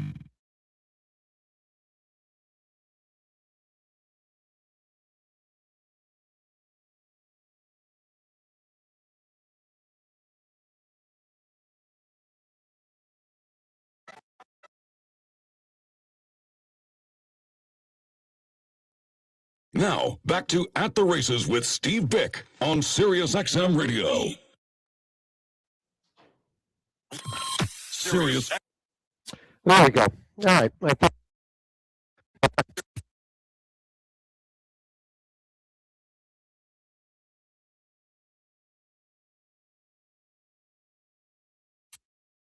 Sirius. There we go. All right. I think I couldn't hear Brian, and I guess Brian couldn't hear you guys. Couldn't hear me either, huh? Do we have Rich? Yes. Hi, No? Steve, can you hear me? There. I got you. Yes. That was a very strange technical wrinkle. Rich, a couple of things. First, your final Super Bowl output. Well, the side and the total turned out very well for me when they posted the original. Radio. Sirius.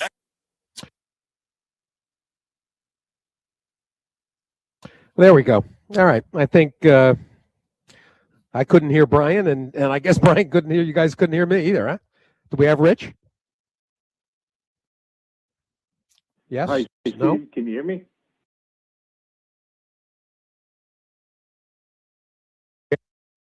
We have Rich?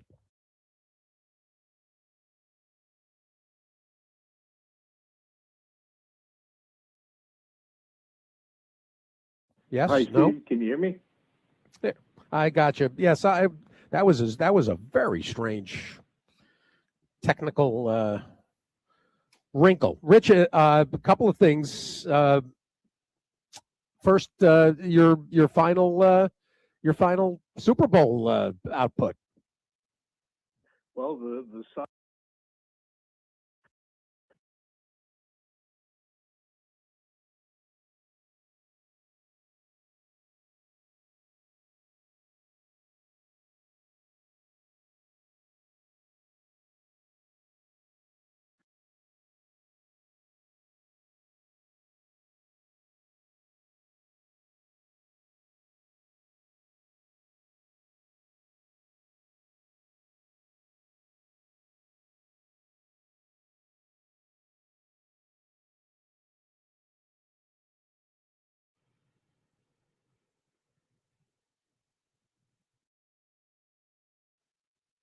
Presents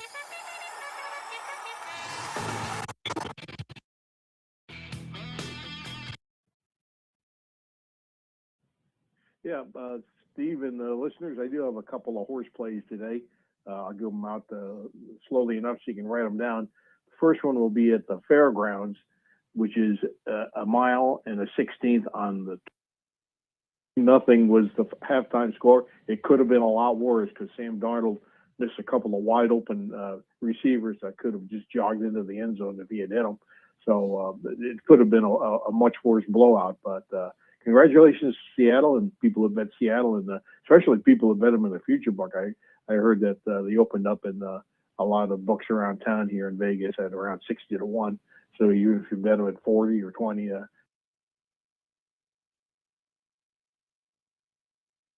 that's a nice little score.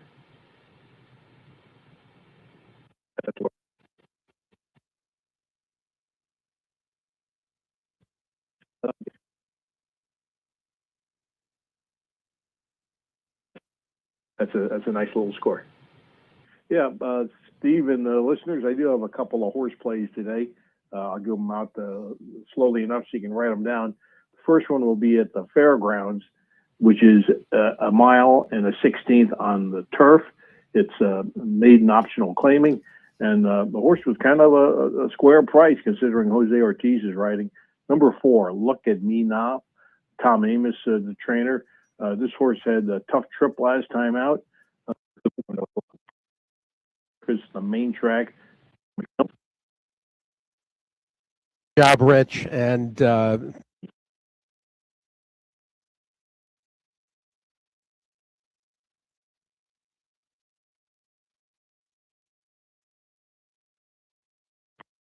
goes back to the preferred surface, the main track. really fun visit. You had, and we'll recap it and get ready for Mardi Gras as well. Good luck this weekend. Thanks, everybody.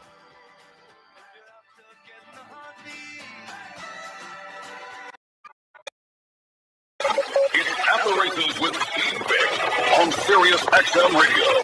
Sirius XM Radio. Sirius XM. At the Races with Steve Byk on Sirius XM Radio. Sirius XM.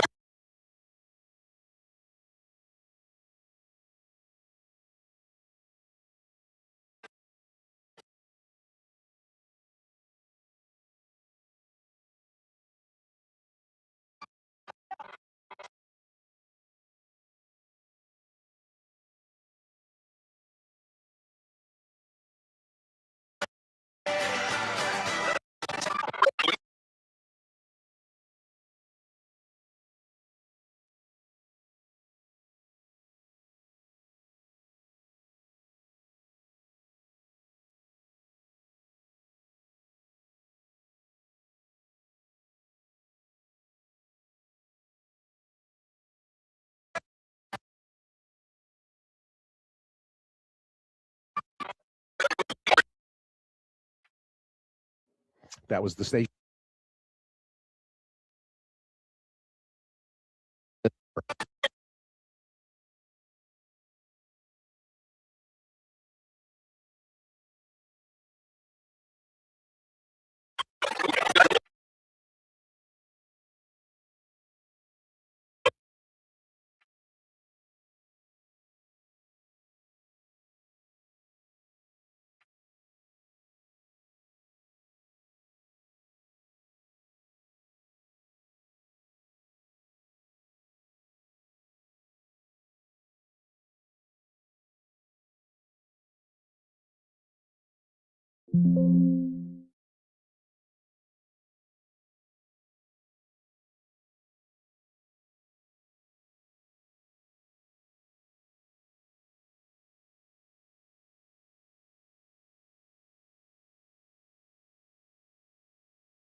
XM Radio.